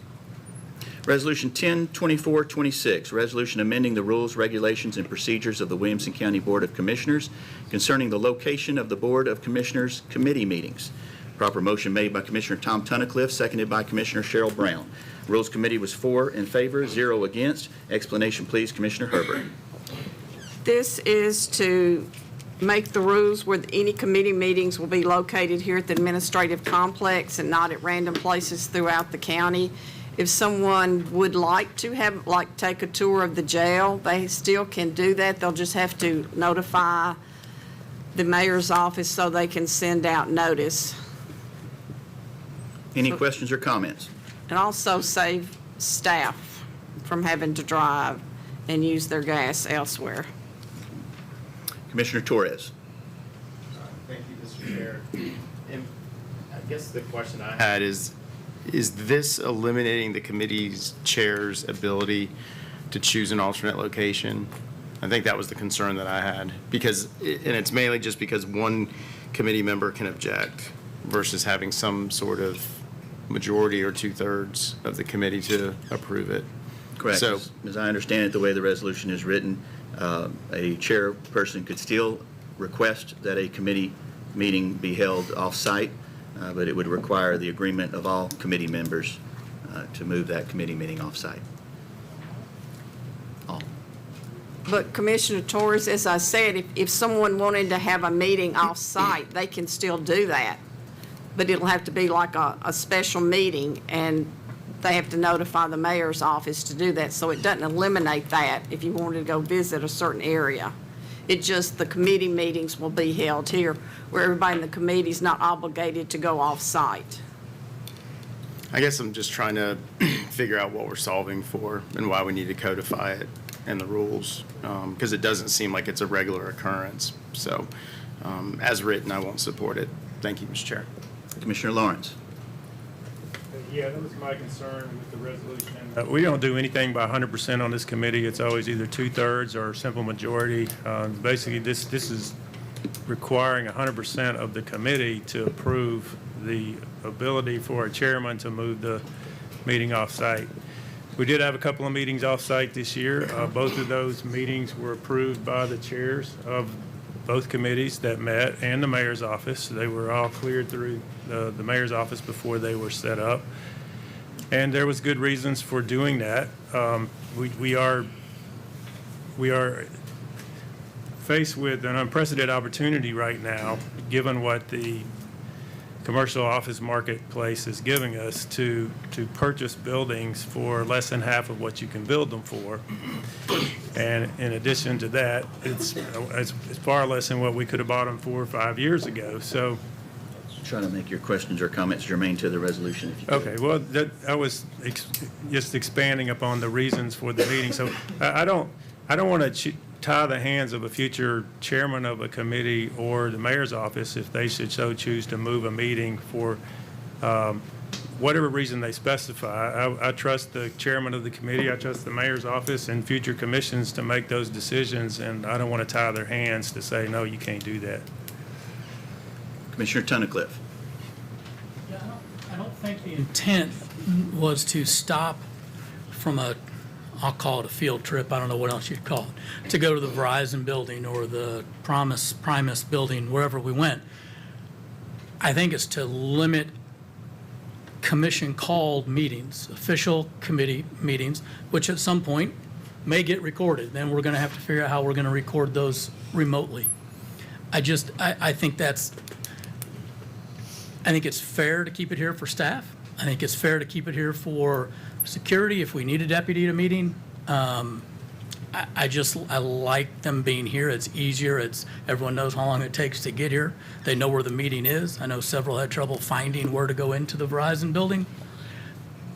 I totally support Judy's amendment, Judy's resolution. Commissioner Stresser. Propose an amendment to the resolution, basically a two-thirds vote approval by the committee to have a meeting off-site. So if a chairman wants to have a meeting at some point in the future for whatever reason that we probably can't even think of at this point, then instead of having a unanimous vote, it's a two-thirds vote. Again, more in accordance with how we typically vote on issues like this. This is more of a supermajority vote, but not a unanimous vote, so a two-thirds vote. So I have a proper motion to amend the resolution to require a two-thirds vote of committee members as opposed to 100%. Do I hear a second? Second. Second by Commissioner Lisa Hayes. Any questions or comments on the amendment? And my screen's not working, so raise your hand if you... Okay, Commissioner Tunnicliffe? Quick question on, I'm sitting here doing simple math, and that's good for a simple person. If we have a committee of 5 and we need 3.3 votes to have that moved, that would be 3 then? Or would it be 4? It would be 4, you round up. Two votes of the 5 would be 40%. That would be more than a third, so you would not have achieved two-thirds vote to move it. Okay. So in essence then, on a 5-member committee, it's still pretty much going to have to be unanimous, if almost, right? Almost. And then the 7-person committee is needing 5? Make Or do 6. math here. That's It'd be 4.62, so you'd need 5. You need 5, yes. Okay. Thank you. Any other questions or comments on the amendment? Mary Smith. Commissioner Mary Smith. You have to look this way, Brian. Yeah. Just to clarify, two-thirds vote to approve, would that have to be in the amendment? Because right now it says sitting member objects unless a sitting member objects. So we're changing the amendment to an alternate location unless two-thirds of the committee approve. I believe that is the amendment made by, or the motion made by Commissioner Stresser. Okay, just wanted to clarify that. Any other questions or comments on the amendment? Seeing none, if you're ready to vote on the amendment to change the resolution to a two-thirds vote to move a committee meeting off-site, if you're in favor of that, signify by pressing your yes button. If you're opposed to that, your no. Anyone wishing to change their vote, please do so at this time. Commissioner Mary Smith, Yes. record the vote, please, Mr. Whitby. 13 yes, 10 no. Resolution, or the amendment, motion for the amendment passes. So we're on now to the main resolution as amended. If you're in favor, or any questions or comments on the resolution now that is amended. And raise your hand because it's not on the screen. Commissioner Barb Sturgeon. Yeah, I'd just like to say, I really think we're trying to fix something that's not a problem. So I voted for the amendment, but that doesn't mean I'm for this new rule. I just don't think we need it. So that's my opinion. Any other questions or comments on the resolution as amended? Commissioner Herbert?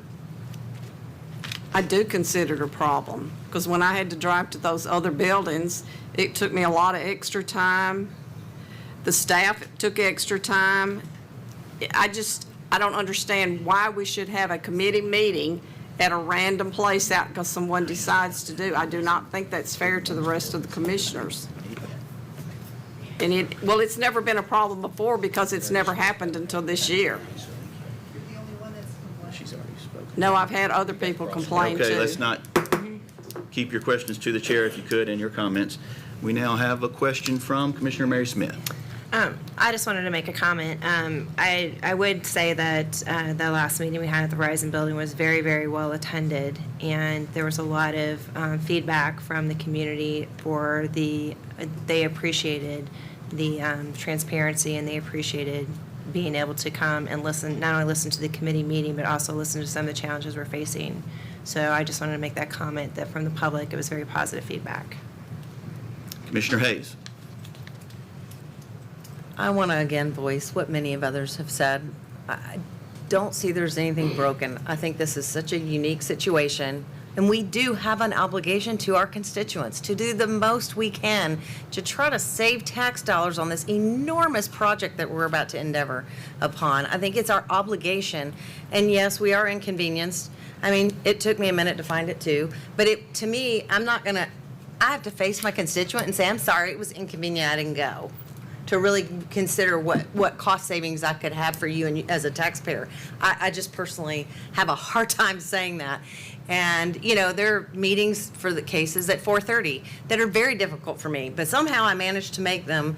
So I think we can be inconvenienced. That's what we were elected to do, is to sometimes go outside our comfort zone. That's all I have to say. Thank you. Commissioner Graves. Call the question. I've got a motion to call the question. Do I hear a second? Seconded by Commissioner Williams. This will require how many? Simple majority?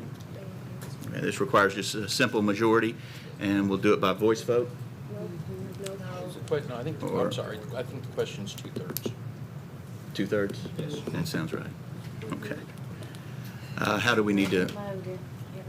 It's loaded. It's loaded? Okay. The motion to call the question, and it's being seconded, is now loaded. If you're in favor of calling the question. Not calling a question, what they're doing. Oh, this is the resolution as amended. We have a motion to. They have a motion now. Call for the question. Yeah. Do you want to load that or have me do a voice vote? Do a voice vote for that one. Voice? You want? Can I just roll call it? I mean, I can roll through that real quick. Roll call. Okay, go ahead and roll call, Mr. Okay. Rigby. Commissioner Aiello? All right, got you. Commissioner Beathard? Yes. Commissioner Brown? Commissioner Graves? Yes. Commissioner Guffey? Yes.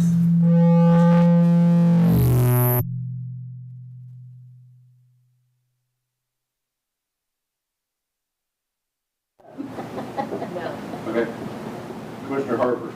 Yes. Commissioner Hester? Yes. Commissioner Jones? Commissioner Lawrence? Yes. Commissioner Mason? Yes. Commissioner Morton? Yes. Commissioner O'Neill? Yes. Commissioner Richards? No. Commissioner Sanford? Yes. Commissioner Mary Smith? No. Commissioner Steve Smith? Yes. Commissioner Stresser? No. Commissioner Sturgeon? Commissioner Torres? No. Commissioner Tunnicliffe? Yes. Commissioner Webb? Yes. Commissioner Williams? Call it. 1, 2, 3, 4, 5, 6. We have 17 yes, 6 no. The motion to call the question passes. We're on now to the main resolution as amended. If you're in favor of this resolution as amended, signify by pressing your yes button. If you're opposed, your no. Anyone wishing to change their vote, please do so at this time. Commissioner Morton, Commissioner Sanford. Is yours not working? And Commissioner Torres? There we go. Okay. Commissioner Mary Smith? No. And record the vote, please, Mr. Whidbey. 14 yes, 9 no. Resolution passes. Resolution 102428, resolution of the governing body of Williamson County, Tennessee, approving the Williamson County Sheriff's Office proposal to install and operate law enforcement automated license plate recognition cameras on state highway right-of-way. Proper motion made by Commissioner Megan Guffey, seconded by Commissioner Cheryl Brown. The Law Enforcement Public Safety Committee was 6-4-0 against. Explanation, please, Commissioner Mason. Thank you. So, let me get it. So this is to approve right-of-ways for us to put LPRs or license plate readers on state highway right-of-ways, which, and the sheriff can answer more questions about it. And I have comments that I'll make when it's my turn to speak, but that's the motion. You can speak now if you wish. Oh, You sure. are the author. I will say, as a prosecutor, as somebody who prosecutes crimes in Williamson County, I think that LPRs are a huge tool that we have in our prosecution and law enforcement basket. The number of crimes that we have been able to solve because of these license plate readers are, I couldn't put a number on it. We have an influx of individuals coming from other counties into our county, stealing cars, breaking into cars, and racing these cars back across county lines, and we're catching these vehicles on license plate readers. We're following them throughout sometimes the state, figuring out where these vehicles are ending up with your possession or your vehicle. And so I think that they are hugely important. I know some people voice concerns about government intrusion. From my perspective, again, with the prosecution office and working with law enforcement, nobody that I know of is sitting there tracking people for any personal reason. It's all for investigative reasons, and these things are invaluable, in my opinion. So I 100% support this resolution. Commissioner Herbert? Sheriff, please, can I ask you a question?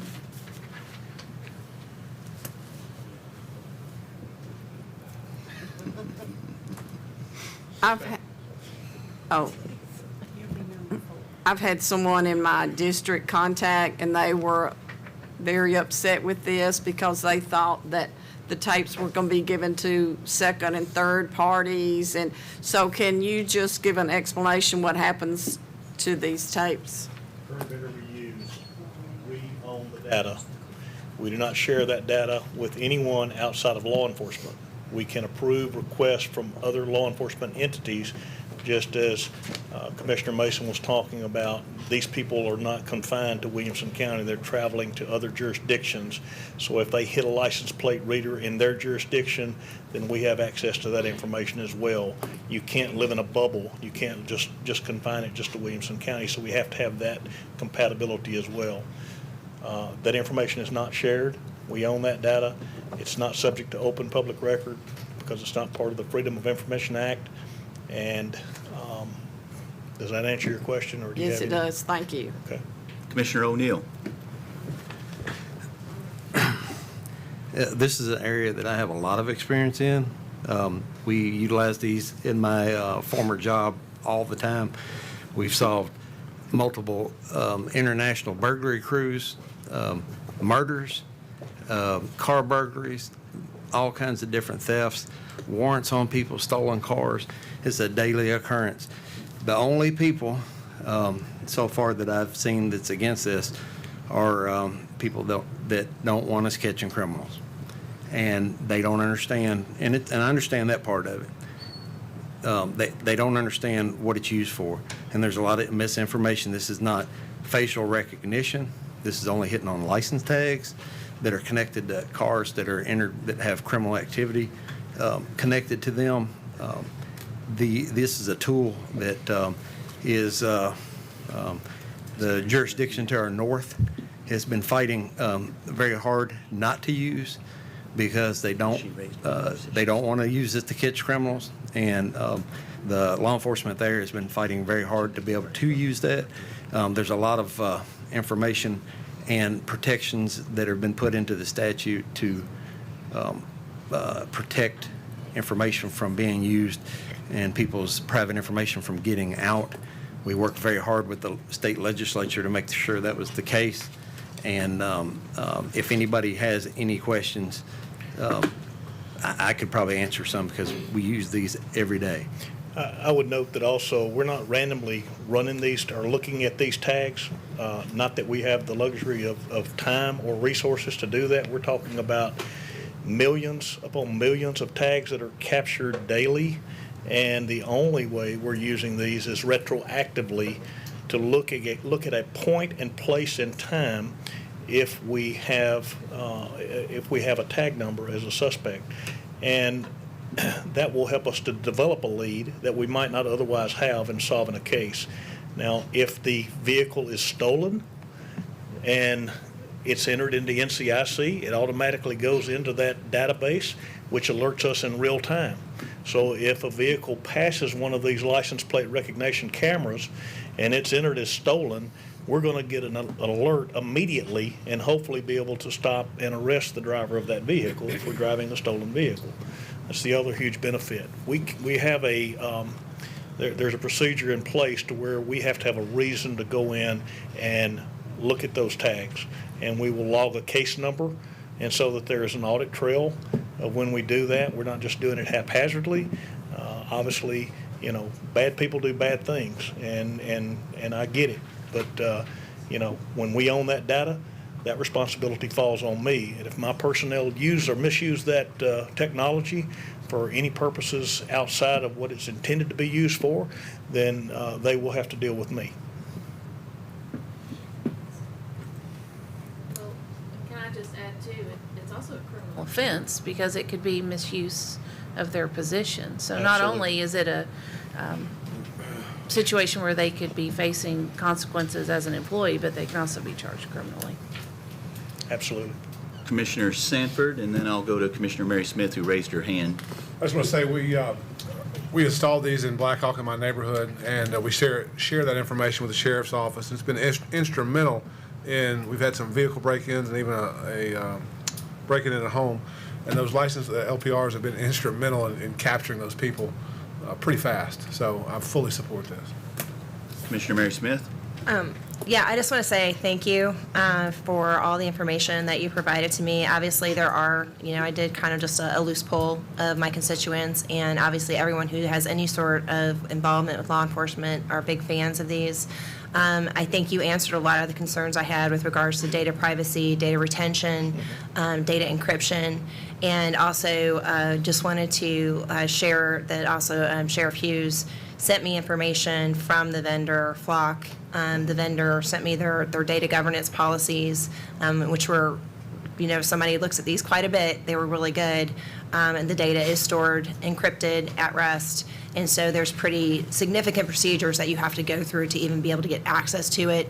So I do appreciate the time that you took to answer those concerns with regards to all of the data governance around what you're capturing, and that the data is only stored for 30 days.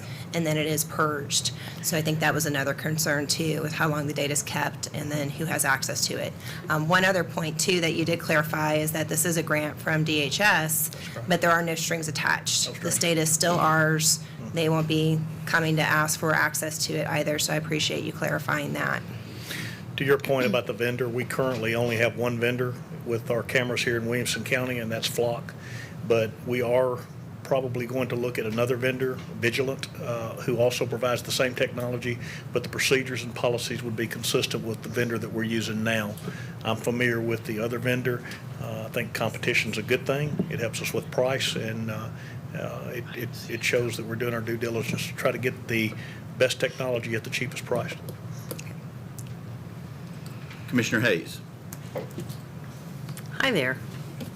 Okay, so there is no price tag attached. That does concern me. No what? No price tag attached.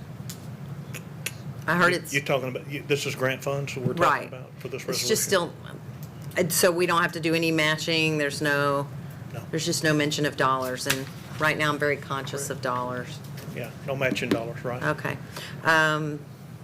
I've had quite a few phone calls from constituents as well, concerned about civil liberties, and once you give them an inch, Then it's DHS, what's next? How do we prevent them from truly trying to usurp? We're giving you this grant money, so now we have permission, and Yeah. so I've gotten a lot of complaints from constituents about it. I do understand it's a tool. I think it's great for how it could help you guys. My concern is the civil liberty. It's the greater giving up of civil liberties. Well, I would propose that however we fund it, it's a tool that's worthwhile and a tool we should have in our toolkit. And, in my former life, in Brentwood, we didn't use grant funds. We funded those through taxpayer money. And I would wholeheartedly support it regardless of which way you choose to fund it. This is just a funding option that allows us to use grant money. If we weren't going to use grant money, I would be coming back to you and asking for, to include this in our budget through other sources. Okay. Thank you. Commissioner Williams? Trivial question, but will these be utilized for like minor traffic violations and speeding tickets and that type of deal? No. Okay. These are not traffic cameras or what you may have heard of in the past where you have red light cameras, where that's a civil process where you're actually trying to prosecute traffic offenses through cameras, and this is not that at all. Okay. Totally different. Second question, so if, is there a process that, say, neighborhoods that wanted to opt in and potentially offer a location for where these cameras that they can go through? Those are funded, it's been my experience that HOAs that choose to do that, they fund putting those cameras up themselves, and most of them don't even want access to the data. They just want the ability to share it with law enforcement for the purpose of solving crime. And then, let's say one of those neighborhoods has something stolen, they report it in through a police report, and that allows you guys to go and then That's correct. review the camera? That's correct. Okay. And question, Mr. Chair, this resolution, is this resolution about the purchase of the cameras or just being able to install them on right-of-ways? I was about to We've ask. kind of talked about the justification for LPRs, but I don't think that's really what the intent of the resolution is. Perfect question, because I was about to ask the same thing. Okay. I'm not seeing anything in the resolution about how this will be funded, either by grant or other purposes. I'll ask counsel what his opinion is. The third whereas says that prior to submitting an application for the license, TDOT requires applicants to submit approval of the proposal by their local legislative body. This is that approval that would allow you to then submit with Okay. TDOT for the license. Okay. Yeah, that's what I understood it. We currently use license plate recognition cameras in the county. Okay, that's been previously done. This is just to allow us to look at putting those on state right-of-ways, if I'm understanding that correctly. This is asking if we can do it. Is there state? You're not appropriating any money. We're not appropriating any, we're not asking you to appropriate any funding mechanism tonight, correct? Okay, that's what I thought. Yeah, for now, this resolution is asking for permission from the state. Yeah, we to kind allow of us. got sidetracked there a little bit. Yeah, no, I About understand. justification opposed to what the intent of the resolution was. Exactly. Any other questions or comments? Seeing none, if you're ready to vote, if you're in favor of Resolution 102428, signify by pressing your yes button. Any opposed or no? Anyone wishing to change their vote, please do so at this time. Tunnicliffe and Hayes and Commissioner Mary Smith. Yes. Record the vote, please, Mr. Whitby. 21 yes, 1 no, 1 abstain. Resolution passes.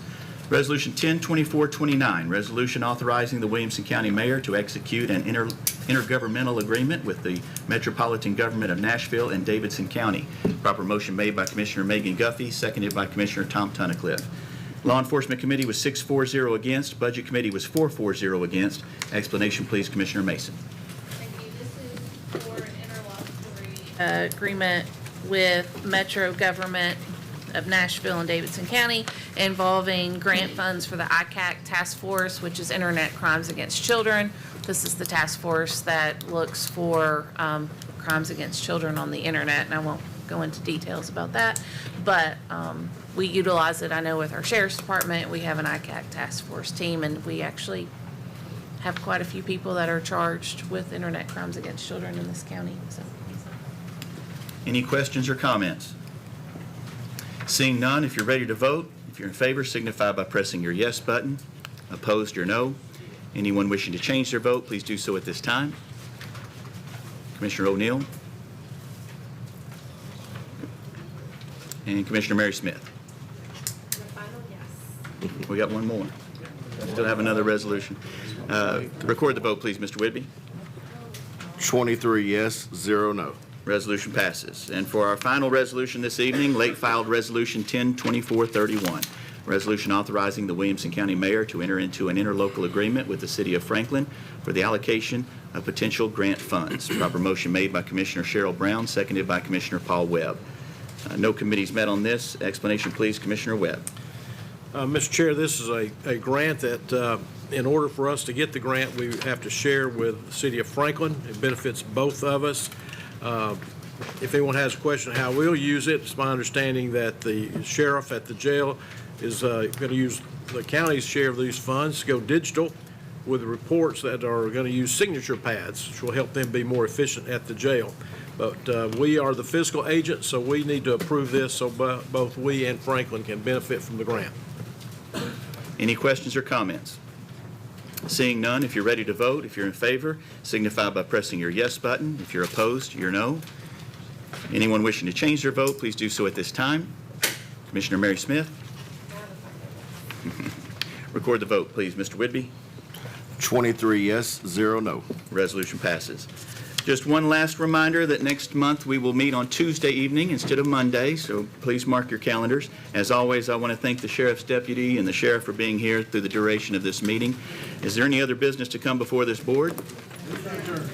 We are adjourned. Okay.